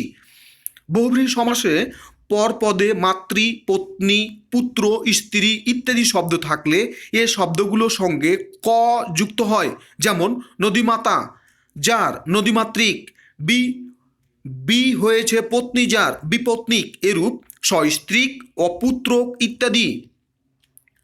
বহুব্রীহি সমাসে সমস্ত পদে অক্ষী শব্দের স্থলে অক্ষ এবং নাভি শব্দ স্থলে নাভ হয়। যেমন কমলের ন্যায় অক্ষী যার, কমলাক্ষ। পদ্মনাভিতে যার, পদ্মনাভ। এরূপ ঊর্ণনাভ ইত্যাদি। বহুব্রীহি সমাসে পরপদে জায়া শব্দ স্থানে জানি হয়। বহুব্রীহি সমাসে পরপদে জায়া শব্দস্থানে জানি হয় এবং পূর্বপদের কিছু পরিবর্তন হয়, যেমন যুবতী জায়া যার যুবজানি, যুবতী স্থলে যুব এবং জায়ার স্থলে জানি হয়েছে। বহুব্রীহি সমাসে পরপদে চূড়া শব্দ সমস্ত পদে চূড় হয়। বহুব্রীহি সমাসে পরপদে চূড়া শব্দ সমস্ত পদে চূড় এবং কর্ম শব্দ সমস্ত পদে কর্মা হয়, যেমন চন্দ্রচূড়া যার চন্দ্রচূড়, বিচিত্র কর্ম যার বিচিত্র কর্মা ইত্যাদি। বহুব্রীহি সমাসে সমান শব্দের স্থানে দন্ত স এবং সহ হয়, যেমন সমান কর্মী যে সহকর্মী, সমান বর্ণ যার সমবর্ণ, সমান উদর যাদের সহোদর ইত্যাদি।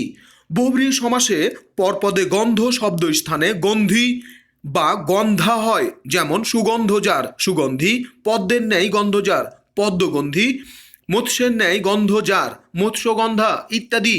বহুব্রীহি সমাসের প্রকারভেদ। বহুব্রীহি সমাস ৮ প্রকার। বহুব্রীহি সমাস ৮ প্রকার। বহুব্রীহি সমাস ৮ প্রকার, যথা সমানাধিকরণ বহুব্রীহি, ব্যাধিকরণ বহুব্রীহি, ব্যতিহার বহুব্রীহি, নং বহুব্রীহি, মধ্যপদলোপী বহুব্রীহি, প্রত্যয়ান্ত বহুব্রীহি, অলুক বহুব্রীহি ও সংখ্যাবাচক বহুব্রীহি। প্রথমেই আমরা দেখি সমানাধিকরণ বহুব্রীহি তথা সমানাধিকরণ বহুব্রীহি। সূত্রটা হচ্ছে না, অর্থাৎ নাউন এবং অ্যাডজেক্টিভ যোগে যে বহুব্রীহি সমাস গঠিত হয় তাকে বলে সমানাধিকরণ বহুব্রীহি সমাস। পূর্বপদ বিশেষণ ও পরপদ বিশেষ্য হলে সমানাধিকরণ বহুব্রীহি সমাস হয়, যেমন হত হয়েছে শ্রী যার হতশ্রী, খোশ মেজাজ যার খোশ মেজাজ। এরকম ঋত সর্বস্ব, উচ্চশির, পীতাম্বর, নীলকণ্ঠ, জবরদস্তি, সুশীল, সুশ্রী, বদবখত, কমবখত ইত্যাদি। ব্যাধিকরণ বহুব্রীহি সূত্র নিনি তথা দুটোই নাউন যোগে যে বহুব্রীহি সমাস গঠিত হয় তাকে বলে ব্যাধিকরণ বহুব্রীহি সমাস। বহুব্রীহি সমাসের পূর্বপদ ও পরপদ কোনোটি যদি বিশেষণ না হয় তবে তাকে বলে ব্যাধিকরণ বহুব্রীহি, যথা আশিতে ২০ যার আশি ২০, কথা সর্বস্ব যার কথা সর্বস্ব। এরূপ কৃদন্ত বিশেষণ হলেও ব্যাধিকরণ বহুব্রীহি সমাস হয়, যেমন দুই কান কাটা যার দু কান কাটা, বোঁটা খসেছে যার বোঁটা খসা, অনুরূপভাবে ছাপোষা, পা চাটা, পাতা ছেঁড়া, ধামা ধরা ইত্যাদি। ব্যতিহার বহুব্রীহি।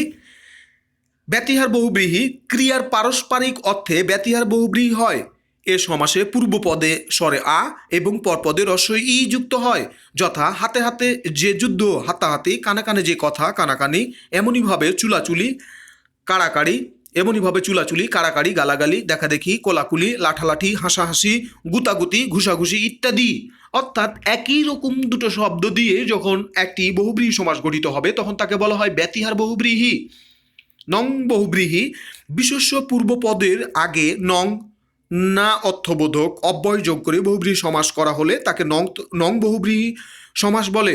নং বহুব্রীহি সমাসে সাধিত পদটি বিশেষণ হয়, যেমন নাই জ্ঞান যার অজ্ঞান, নাই হেড যার বেহেড, নাই চারা যার নাচার, নাই ভুল যার নির্ভুল, নাই জানা যা না জানা বা অজানা ইত্যাদি। এরকম না হোক, নিরুপায়, নির্ঝঞ্ঝাট, অবুঝ, অকেজ, বেপরোয়া, বেহুশ, অনন্ত, বেতার ইত্যাদি। মধ্যপদলোপী বহুব্রীহি। এই বিষয়টা আমরা তোমাকে যেটা বলছি যে বহুব্রীহি সমাসের ব্যাখ্যার জন্য ব্যবহৃত বাক্যাংশের কোনো অংশ যদি সমস্ত পদে লোপ পায় তবে তাকে মধ্যপদলোপী বহুব্রীহি বলে। যেমন বিড়ালের চোখের ন্যায় চোখ যে নারীর, বিড়াল চোখী, হাতে খড়ি দেওয়া হয় যে অনুষ্ঠানে হাতে খড়ি, এমনইভাবে গায়ে হলুদ, মেনিমুখ ইত্যাদি। মধ্যপদলোপী বহুব্রীহি সমাসের সূত্রটা হলো বিহা গামে। মধ্যপদলোপী বহুব্রীহি সমাসের সূত্রটা হলো বিহা গামে। বিয়ে হচ্ছে বিড়ালের চোখের ন্যায় চোখ যে নারীর, বিড়াল চোখী, হায় হচ্ছে হাতে খড়ি দেওয়া হয় যে অনুষ্ঠানে হাতে খড়ি, গায়ে হচ্ছে গায়ে হলুদ, মেয়ে হচ্ছে মেনিমুখ ইত্যাদি। মধ্যপদলোপী বহুব্রীহি সমাস হচ্ছে বিহা গামে। প্রত্যয়ান্ত বহুব্রীহি যে বহুব্রীহি সমাসে সমস্ত পদে আ, এ, ও ইত্যাদি প্রত্যয় যুক্ত হয় তাকে বলা হয় প্রত্যয়ান্ত বহুব্রীহি, যথা একদিকে চোখ যার এক চোখা, ঘরের দিকে মুখ যার ঘরমুখ, নেই খরচ যার নিখরচ, এরকম দোটানা, দোমনা, একগুঁয়ে, অকেজো, এক ঘরে, দোনলা, দোতলা, অনুপাঁজুরে ইত্যাদি। অলুক বহুব্রীহি, যে বহুব্রীহি সমাসে পূর্ব বা পরপদের কোনো পরিবর্তন হয় না তাকে অলুক বহুব্রীহি সমাস বলে। অলুক বহুব্রীহি সমাসে সমস্ত পদটি বিশেষণ হয়, যথা মাথায় পাগড়ি যার মাথায় পাগড়ি, গলায় গামছা যার গলায় গামছা, এরূপ হাতে খড়ি, এরূপ হাতে ছড়ি, কানে কলম, গায়ে পড়া, হাতে বেড়ি, মাথায় ছাতা, মুখে ভাত, কানে খাটো ইত্যাদি। প্রত্যেকটা উদাহরণই বডি সংক্রান্ত। অলুক বহুব্রীহি সমাসের উদাহরণগুলো আমরা সূত্র আকারে এভাবে মনে রাখতে পারি। মাগ, হাক্কা, গামু। অলুক বহুব্রীহি সমাসের সূত্রটা হচ্ছে মাগ, হাক্কা, গামু। তথা মায়ে হচ্ছে মাথায় পাগড়ি, গয়ে হচ্ছে গলায় গামছা, হায়ে হচ্ছে হাতে ছড়ি, কায়ে হচ্ছে কানে কলম, গায়ে হচ্ছে, গায়ে কি এখানে, গায়ে হচ্ছে মাথায়, মুয়ে হচ্ছে মুখে ভাত। তার মানে মায়ে হচ্ছে মাথায় পাগড়ি, মায়ে হচ্ছে মাথায় পাগড়ি, গয়ে হচ্ছে গলায় গামছা, হায়ে হচ্ছে হাতে ছড়ি, কায়ে হচ্ছে কানে কলম, কানে খাটো, গায়ে হচ্ছে গায়ে পড়া, মুয়ে হচ্ছে মুখে ভাত ইত্যাদি। সংখ্যাবাচক বহুব্রীহি, সংখ্যাবাচক বহুব্রীহি সমাসগুলোর উদাহরণ হচ্ছে এটা, যে 10 গজ পরিমাণ যার 10 গজি, চৌচাল যে ঘরের চৌচালা, এরূপ 4 হাতি, তে পায়া ইত্যাদি সংখ্যাবাচক বহুব্রীহি সমাস। কিন্তু সে 3 তার যে যন্ত্রে সে তার, এটিও বহুব্রীহি সমাস, সংখ্যাবাচক বহুব্রীহি।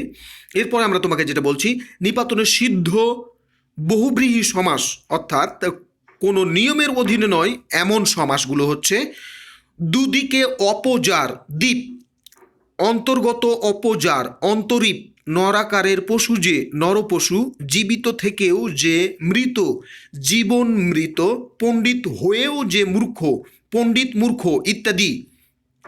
নিপাতনে সিদ্ধ বহুব্রীহি সমাসের উদাহরণগুলোর সূত্র হলো দিওন, জিপোপ, দিওন, জিপোপ। দিয়ে হচ্ছে দ্বীপ, অয়ে হচ্ছে অন্তরীপ, নয়ে হচ্ছে নরপশু, জিয়ে হচ্ছে জীবন মৃত, পয়ে হচ্ছে পণ্ডিত মূর্খ ইত্যাদি।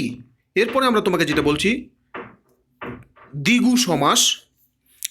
সংখ্যা সংক্রান্ত সমাসগুলোকে বলা হয় দ্বিগু সমাস, অর্থাৎ যে সমাস ভাঙতে গেলে একটা সংখ্যার আভাস পাওয়া যায় তাকে বলা হয় দ্বিগু সমাস।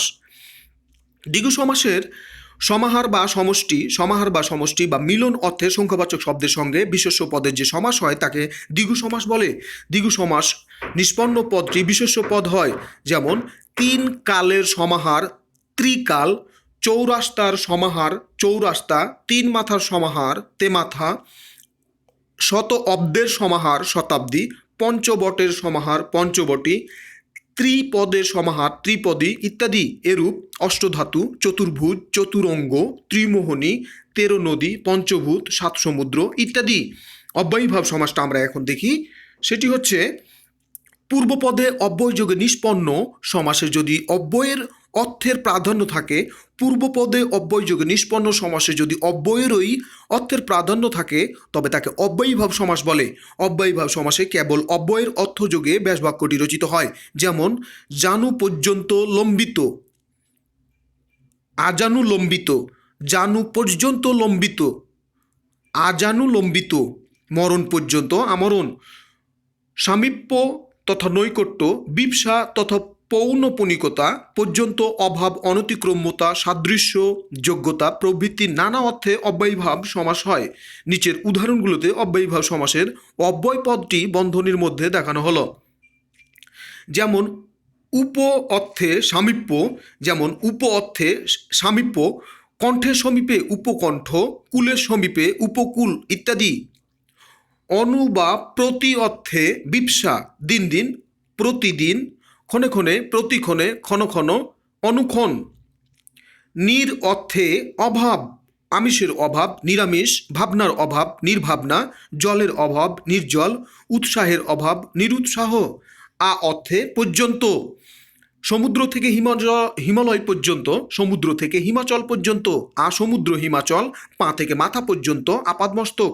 উপ অর্থে সাদৃশ্য, শহরের সদৃশ, উপশহর, গ্রহের তুল্য, উপগ্রহ, বনের সদৃশ, উপবন ইত্যাদি।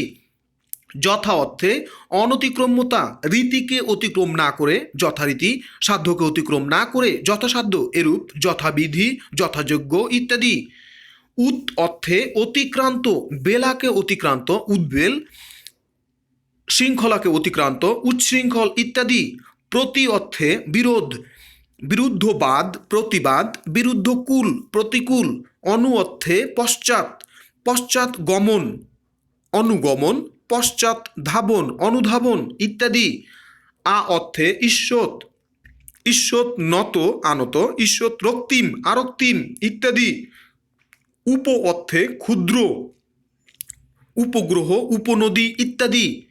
পরিবার সম অর্থে পূর্ণ বা সমগ্রহ, পরিপূর্ণ, সম্পূর্ণ ইত্যাদি।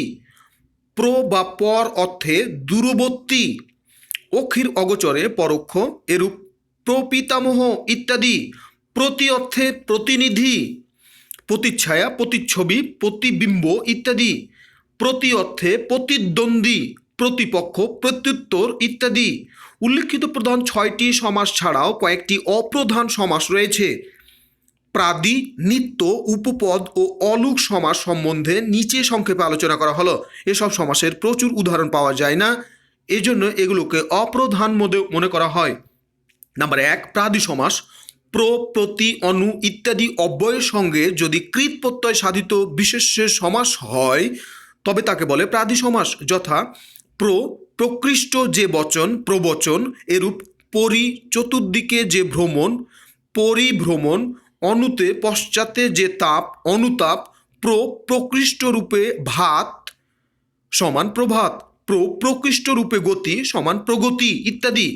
নিত্য সমাস, যে সমাসের সমসমান পদগুলো নিত্য সমাসবদ্ধ থাকে, ব্যাসবাক্যের দরকার হয় না, তাকে নিত্য সমাস বলে।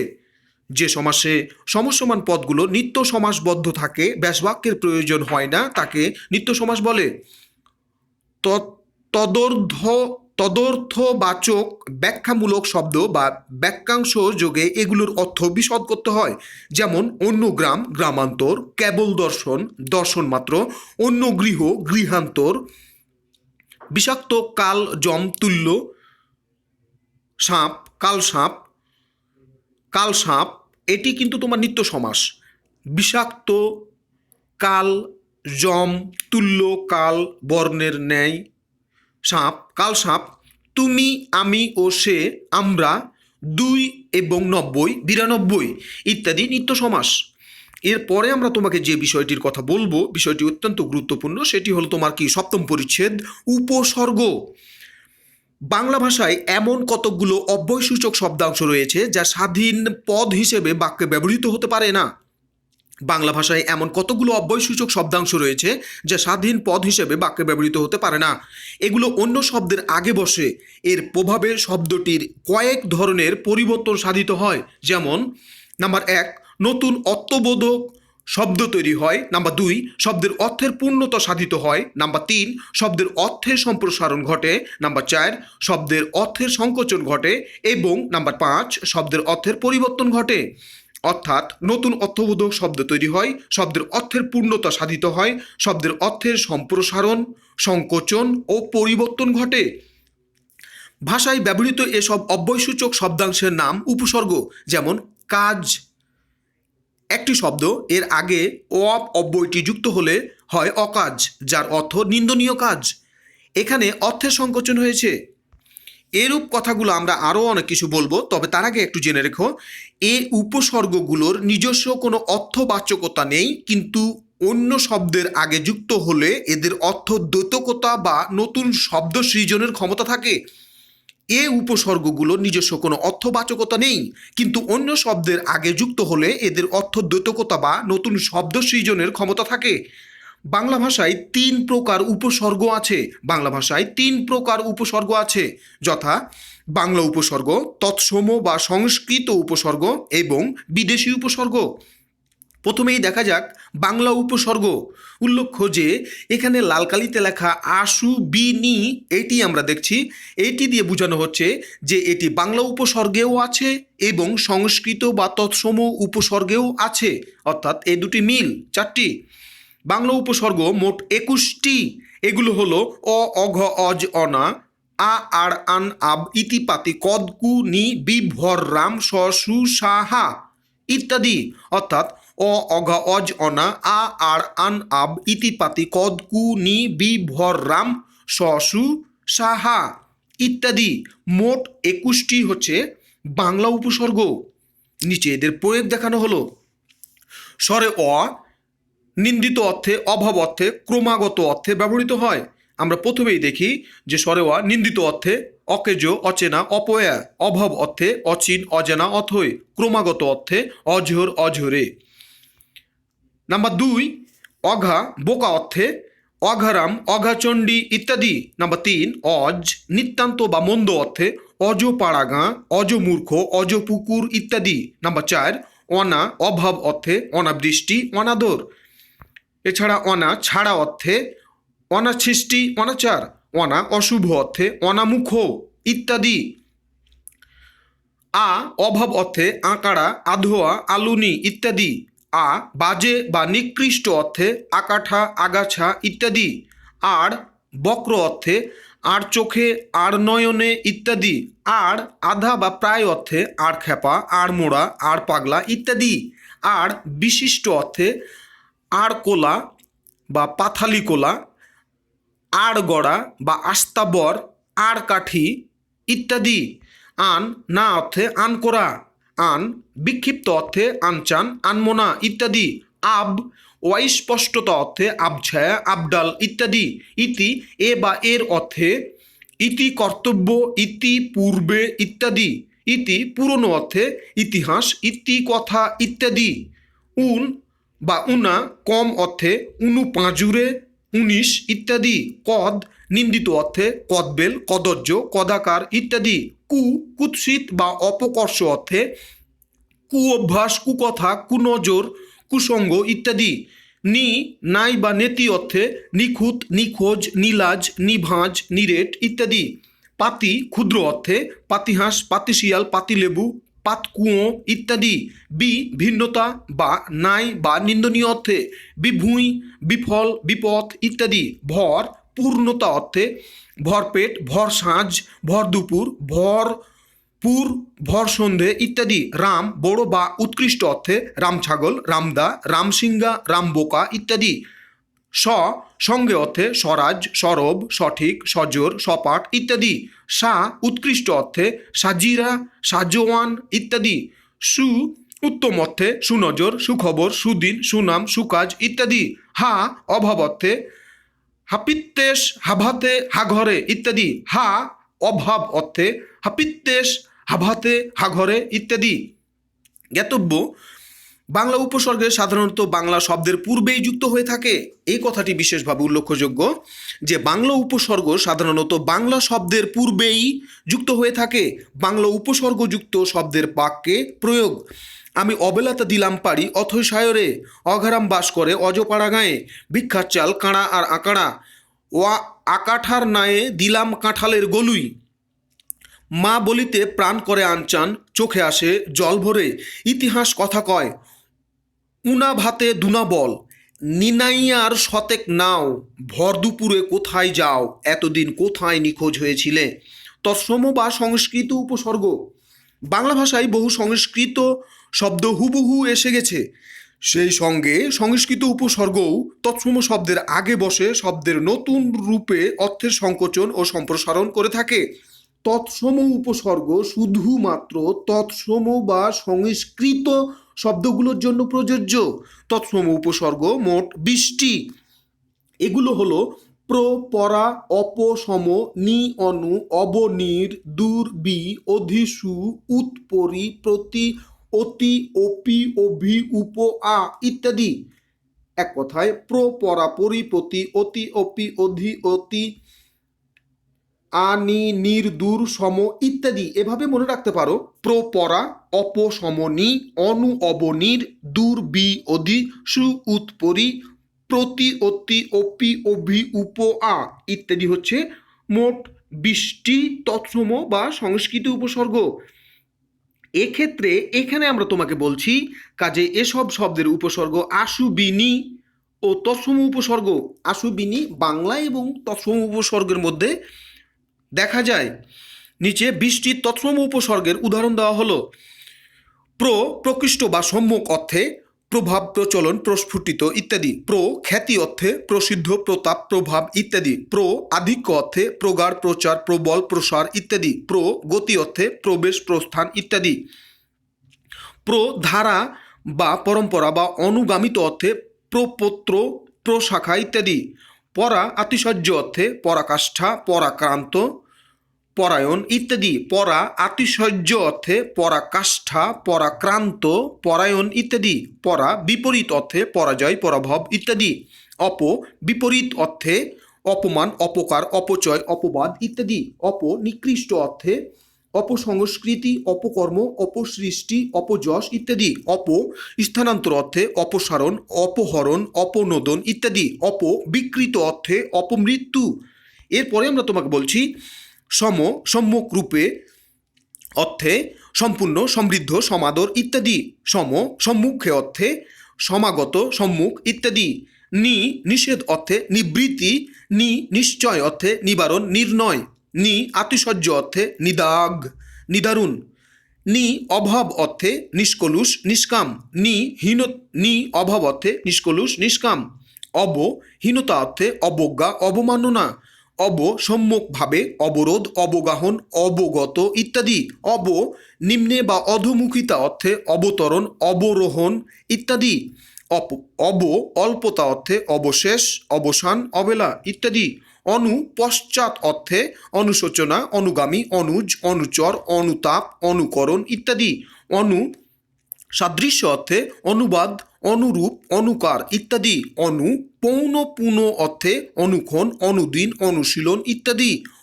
সঙ্গে অর্থে অনুকূল, অনুকম্পা ইত্যাদি। এরপরে আমরা বলছি অভাব অর্থে নীরব, নির্জীব, নিরহংকার, নিরশ্রয়, নির্ধন ইত্যাদি। নিশ্চয় অর্থে নির্ধারণ, নির্ভয়, নির্ণয়, নির্ভর ইত্যাদি। বাহির বা বহির্মুখিতা অর্থে নির্গত, নিঃসরণ, নির্বাসন ইত্যাদি। মন্দ অর্থে দুর্ভাগ্য, দুর্দশা, দুর্নাম ইত্যাদি। কষ্টসাধ্য অর্থে দুর্লভ, দুর্গম, দুরতিক্রম্য ইত্যাদি। বিশেষ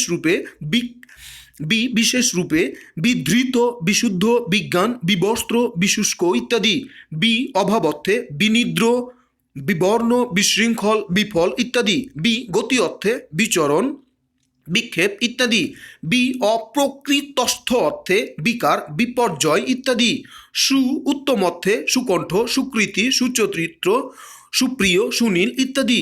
সহজ অর্থে সুগম, সুসাধ্য, সুলভ ইত্যাদি। আতিশয্য অর্থে সুচতুর, সুকঠিন, সুধীর, সুনিপুণ, সুতীক্ষ্ণ ইত্যাদি। এটা গুরুত্বপূর্ণ।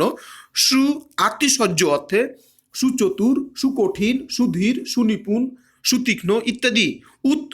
ঊর্ধ্বমুখিতা অর্থে উদ্যম, উন্নতি, উৎক্ষিপ্ত, উদ্গ্রীব, উত্তোলন ইত্যাদি। এরপরে আমরা বলছি আতিশয্য অর্থে উচ্ছেদ, উত্তাপ, উৎফুল্ল, উৎসুক, উৎপীড়ন ইত্যাদি। প্রস্তুতি অর্থে উৎপাদন, উচ্চারণ ইত্যাদি।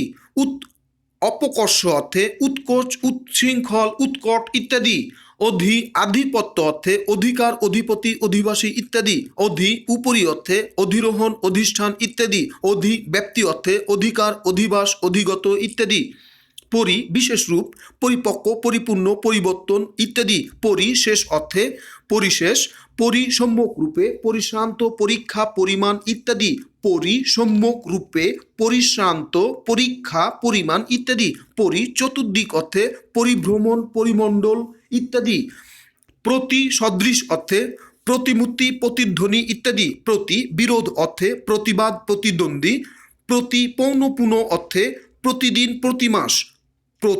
অনুরূপ কাজ অর্থে প্রতিঘাত, প্রতিদান, প্রত্যুপকার ইত্যাদি।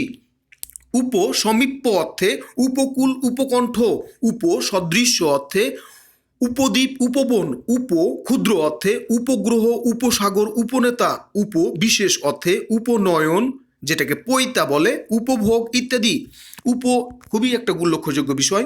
উপ সামীপ্য অর্থে উপকূল উপকণ্ঠ, উপ সাদৃশ্য অর্থে উপদ্বীপ উপবন, উপ ক্ষুদ্র অর্থে উপগ্রহ উপসাগর উপনেতা, উপ বিশেষ অর্থে উপনয়ন উপভোগ ইত্যাদি। অভিসম্যক অর্থে অভিব্যক্তি অভিজ্ঞ অভিভূত ইত্যাদি। অভিগমন অর্থে অভিযান অভিসার ইত্যাদি। অভিসম্মুখ বা দিক অর্থে অভিমুখ অভিবাদন। অতি আতিশয্য অর্থে অতিকায় অত্যাচার অতিশয়। অতি অতিক্রম অর্থে অতিমানব অতি প্রাকৃ ইত্যাদি। পর্যন্ত অর্থে আকণ্ঠ আমরণ আসমুদ্র। ঈষৎ অর্থে আরক্ত আভাস। বিপরীত অর্থে আদান আগমন। অপি ব্যাকরণের সূত্র অর্থে অপিনিহিত। অপি ব্যাকরণের সূত্র অর্থে অপিনিহিত। এরপরে আমরা তোমাকে যেটা বলছি যে বাক্যে তৎসম উপসর্গের প্রয়োগ। কালের প্রভাবে নিয়মের পরিবর্তন ঘটেছে। ওসমান রণক্ষেত্রে বীরত্বের পরাকাষ্ঠা প্রদর্শন করেও পরাজিত হলেন। সমাগত সুধীজনকে সাদর অভিনন্দন জানানো হলো। তার পুত্রদের সঙ্গে চিঠিপত্র আদান প্রদান নেই বলে তার দুঃখের সীমা পরিসীমা নেই। বিদেশি উপসর্গ হিসেবে আমরা এখন তোমাকে যেটা বলবো সেই কথাগুলো একটু জেনে নিই। বিদেশি উপসর্গগুলোর মধ্যে প্রথমে আমরা তোমাকে যেটা বলছি সেটি হলো কি, বিদেশি উপসর্গগুলোর মধ্যে প্রথমে আমরা তোমাকে বলছি ফার্সি উপসর্গ। উপসর্গগুলো হলো সংক্ষেপে আমরা তোমাকে বলে নিই। কারদর না নিম ফি বদবে বরবকম। ফার্সি উপসর্গ হলো কারদর না নিম ফি বরবে বদবকম। ফার্সি উপসর্গ হলো কারদর না নিম ফি বদবে বরবকম। কার দিয়ে বোঝানো হচ্ছে কার। কাজ অর্থে কারখানা কারসাজি কারচুপি কারবার কারদানি ইত্যাদি। কার কাজ অর্থে কারখানা কারসাজি কারচুপি কারবার কারদানি ইত্যাদি। দর মধ্যস্থ বা অধীন অর্থে দরপত্তনি দরপাট্টা দরদালান ইত্যাদি। না না অর্থে নাচার নারাজ নামঞ্জুর নাখোশ নালায়েক ইত্যাদি। নিম আধা অর্থে নিমরাজি নিম খুন ইত্যাদি। ফি প্রতি অর্থে ফি রোজ ফি হপ্তাহ ফি বছর ফি সন ফি মাস ইত্যাদি। বদ মন্দ অর্থে বদমেজাজ বদরাগী বদমাস বদহজম বদনাম ইত্যাদি। বে না অর্থে বেয়াদব বেয়াক্কেল বেকসুর বেকায়দা বেগতিক বেতার বেকার ইত্যাদি। বর বাইরে বা মধ্যে অর্থে বরখাস্ত বরদাস্ত বরখেলাপ বরবাদ ইত্যাদি। শহীদ অর্থে বমাল বনাম বকলম ইত্যাদি। এইটি খুব গুরুত্বপূর্ণ এবং উল্লেখযোগ্য। Keep it off your mind. শহীদ অর্থে বমাল বনাম বকলম ইত্যাদি। কম স্বল্প অর্থে কমজোর কমবখত ইত্যাদি। এরপরে আমরা তোমাকে যেটি বলছি সেটি হলো তোমার কি আরবি উপসর্গ। আরবি উপসর্গ হলো আম খাস লা গর। আরবি উপসর্গ আম খাস লা গর। আম সাধারণ অর্থে আম দরবার আম মোক্তার ইত্যাদি। আম সাধারণ অর্থে আম দরবার আম মোক্তার ইত্যাদি। খাস বিশেষ অর্থে, এটি খুব গুরুত্বপূর্ণ, খাস বিশেষ অর্থে খাস মহল খাস খবর খাস কামরা খাস দরবার ইত্যাদি। খাস মহল খাস খবর খাস কামরা খাস দরবার ইত্যাদি, এগুলো বিশেষ অর্থে খাস। না অর্থে লাজওয়াব লাখেরাজ লাওয়ারিস লাপাত্তা। না অর্থে লাজওয়াব লাখেরাজ লাওয়ারিস লাপাত্তা। গড় অভাব অর্থে গরমিল গড় হাজির গড়রাজি ইত্যাদি। ইংরেজি উপসর্গ হচ্ছে ফুল হাফ হেড সাব। ফুল পূর্ণ অর্থে ফুল হাতা ফুল শার্ট ফুল বাবু ফুল প্যান্ট ইত্যাদি। হাফ আধা অর্থে হাফ হাতা half ticket half school half pant ইত্যাদি। হেড প্রধান অর্থে হেডমাস্টার হেড অফিস হেড পণ্ডিত হেড মৌলভী। সাব অধীন অর্থে সাব অফিস সাব জজ সাব ইন্সপেক্টর। উর্দু বা হিন্দি উপসর্গ একটাই, সেটা হলো হর। হর প্রত্যেক অর্থে হর রোজ হর মাহিনা হর কিসিম হর হামেশা ইত্যাদি। হর প্রত্যেক অর্থে হর রোজ হর মাহিনা হর কিসিম হর হামেশা ইত্যাদি। এরপরে আমরা তোমাকে বলছি বাক্যে বিদেশি উপসর্গের উদাহরণ হিসেবে গরমিল থাকলে খাস মহল লাটে উঠবে। বহাল তবিয়তে দস্তখত করে ফিরোজ হেড অফিসে আসা যাওয়া করো। এই বিষয়টা আমরা তোমাকে বলার চেষ্টা করলাম। এরপরে আমরা তোমাকে যেটা বলছি, অষ্টম পরিচ্ছেদ ধাতু বা ভার্ব, বাংলা ও সংস্কৃত ধাতুর সাধারণ আলোচনা। একটু আলোচনা করি যে বাংলা ভাষায় বহু ক্রিয়াপদ রয়েছে, সেসব ক্রিয়াপদের মূল অংশকে বলা হয় ধাতু বা ক্রিয়ামূল। অন্য কথায় ক্রিয়াপদকে বিশ্লেষণ করলে দুটো অংশ পাওয়া যায়, ধাতু বা ক্রিয়ামূল এবং ক্রিয়া বিভক্তি। ক্রিয়াপদ থেকে ক্রিয়া বিভক্তি বাদ দিলে যা থাকে তাই ধাতু।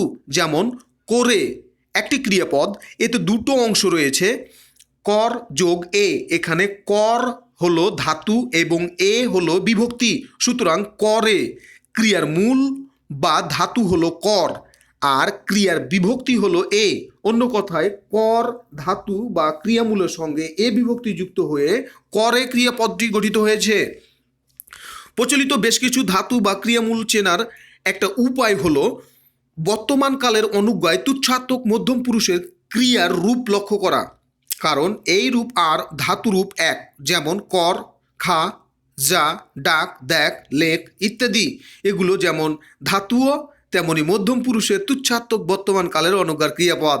উল্লেখ্য, খুব একটা সুন্দর কথা, প্রচলিত বেশ কিছু ধাতু বা ক্রিয়ামূল চেনার একটা উপায় হলো বর্তমান কালের অনুজ্ঞায় তুচ্ছাত্মক মধ্যম পুরুষের ক্রিয়ার রূপ লক্ষ্য করা। বর্তমান কালের অনুজ্ঞায় তুচ্ছাত্মক মধ্যম পুরুষের ক্রিয়ার রূপ লক্ষ্য করা, কারণ এই রূপ আর ধাতু রূপ এক। তার মানে এখানে তোমাকে বলা হচ্ছে কোন পুরুষের কথা, মধ্যম পুরুষের কথা। তার মানে সেকেন্ড পার্সন। এই বিষয়টা তুমি যদি মনে রাখো তাহলে কিন্তু এই বিষয়টা ধরতে পারবা। যেমন কর, খা, যা, ডাক, দেখ, লেখ ইত্যাদি। বড়রা ছোটদের যেই কথাগুলো বলে সেগুলোর সঙ্গে যেন একটা ক্রিয়ার সম্পর্ক রয়েছে। এগুলো যেমন ধাতুও তেমনি মধ্যম পুরুষের তুচ্ছাত্মক বর্তমান কালের অনুজ্ঞার ক্রিয়াপদ। ধাতুর প্রকারভেদ। ধাতু তিন প্রকার। ধাতু তিন প্রকারের: মৌলিক ধাতু, সাধিত ধাতু এবং যৌগিক বা সংযোগমূলক ধাতু। মৌলিক ধাতু, যেসব ধাতু বিশ্লেষণ করা সম্ভব নয় সেগুলোকে মৌলিক ধাতু বলে। এগুলোকে সিদ্ধ বা স্বয়ংসিদ্ধ ধাতুও বলা হয়, যেমন চল, পড়, কর, শো, হ, খা ইত্যাদি। এরপরে আমরা তোমাকে যেটা বলছি, বাংলা ভাষায় মৌলিক ধাতুগুলোকে তিন শ্রেণীতে ভাগ করা যায়। বাংলা ভাষায় মৌলিক ধাতুগুলোকে তিন শ্রেণীতে ভাগ করা যায়, যথা বাংলা ধাতু, সংস্কৃত ধাতু ও বিদেশি ধাতু। বাংলা ধাতু, সংস্কৃত ধাতু ও বিদেশি ধাতু। এখন আমরা দেখব বাংলা ধাতু।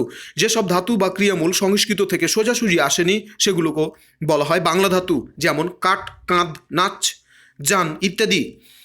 বাংলা ধাতু। যেসব ধাতু বা ক্রিয়ামূল সংস্কৃত থেকে সোজাসুজি আসেনি সেগুলো হলো বাংলা ধাতু, যেমন কাঠ, কাঁধ, যান, নাচ ইত্যাদি। সংস্কৃত ধাতু।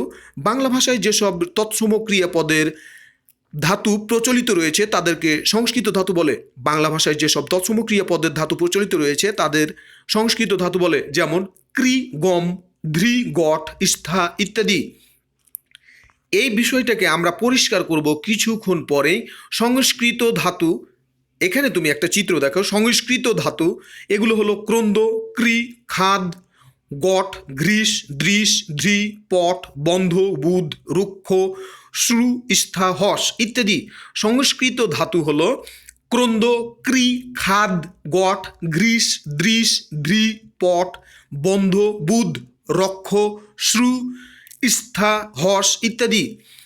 সাধিত পদ হচ্ছে এগুলো দিয়ে ক্রন্দন, ক্রন্দ দিয়ে ক্রন্দন, ক্রি দিয়ে ক্রয় বা কৃত, খাদ দিয়ে খাদ্য, খাদক, গঠ দিয়ে গঠিত, ঘ্রিস দিয়ে ঘৃষ্ট বা ঘর্ষণ, দৃশ দিয়ে দৃশ্য বা দর্শন, ধ্রি দিয়ে ধৃত বা ধারণ, পট দিয়ে পঠন বা পাঠ্য বা পঠিত, বন্ধ দিয়ে বন্ধন, বুধ দিয়ে বুদ্ধ বা বোধ, রক্ষ দিয়ে রক্ষণ, রক্ষিত বা রক্ষী, শ্রু দিয়ে শ্রবণ, শ্রুত, স্থা দিয়ে স্থান, স্থানীয়, হস দিয়ে হাস বা হাসন।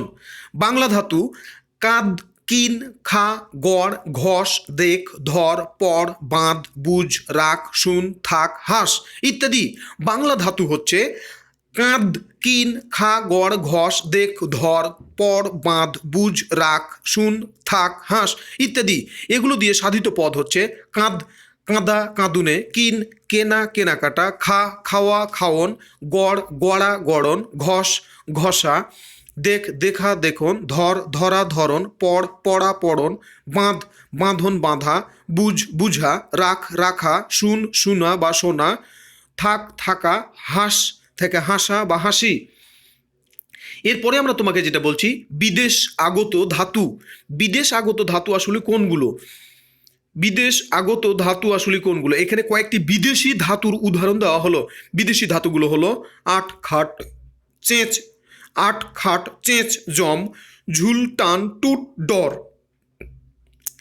ধাতুগুলো হলো আট খাট চেঁচ জম, ঝুল টান টুট ডর ইত্যাদি। এছাড়া ফির চাহ বিগড় ভিজ ঠেল ডাক লটক ইত্যাদি। ফির চাহ বিগড় ভিজ ঠেল ডাক লটক ইত্যাদি। এরপরে আমরা তোমাকে যেটা বলছি, সাধিত ধাতু। সাধিত ধাতুকে আমরা কয়েকটি ভাগে ভাগ করতে পারি, যে সাধিত নাম ধাতু, প্রযোজক বা নিযন্ত ধাতু, কর্মবাচ্যের ধাতু। নাম ধাতু বিশেষ্য বিশেষণ এবং অনুকার অব্যয়ের পরে স্বরে আ প্রত্যয় যোগ করে যে ধাতু গঠিত হয় তাই নাম ধাতু। যেমন সে ঘুমাচ্ছে, ঘুম থেকে নাম ধাতু ঘুমা। ধমক থেকে নাম ধাতু ধমকা, যেমন আমাকে ধমকিও না।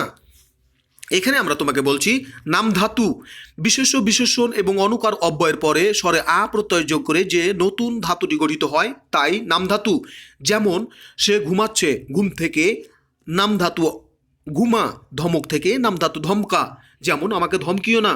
প্রযোজক ধাতু মৌলিক ধাতুর পরে প্রেরণার্থ অপরকে নিয়োজিত করা অর্থে আ প্রত্যয় যোগ করে প্রযোজক ধাতু বা নিযন্ত ধাতু গঠিত হয়। যেমন করযোগ আ সমান হলো করা, এখানে করা একটি ধাতু। যেমন সে নিজে করে না আর একজনকে দিয়ে করায়। এরূপ পরযোগ আ সমান পড়া, তিনি ছেলেকে পড়াচ্ছেন।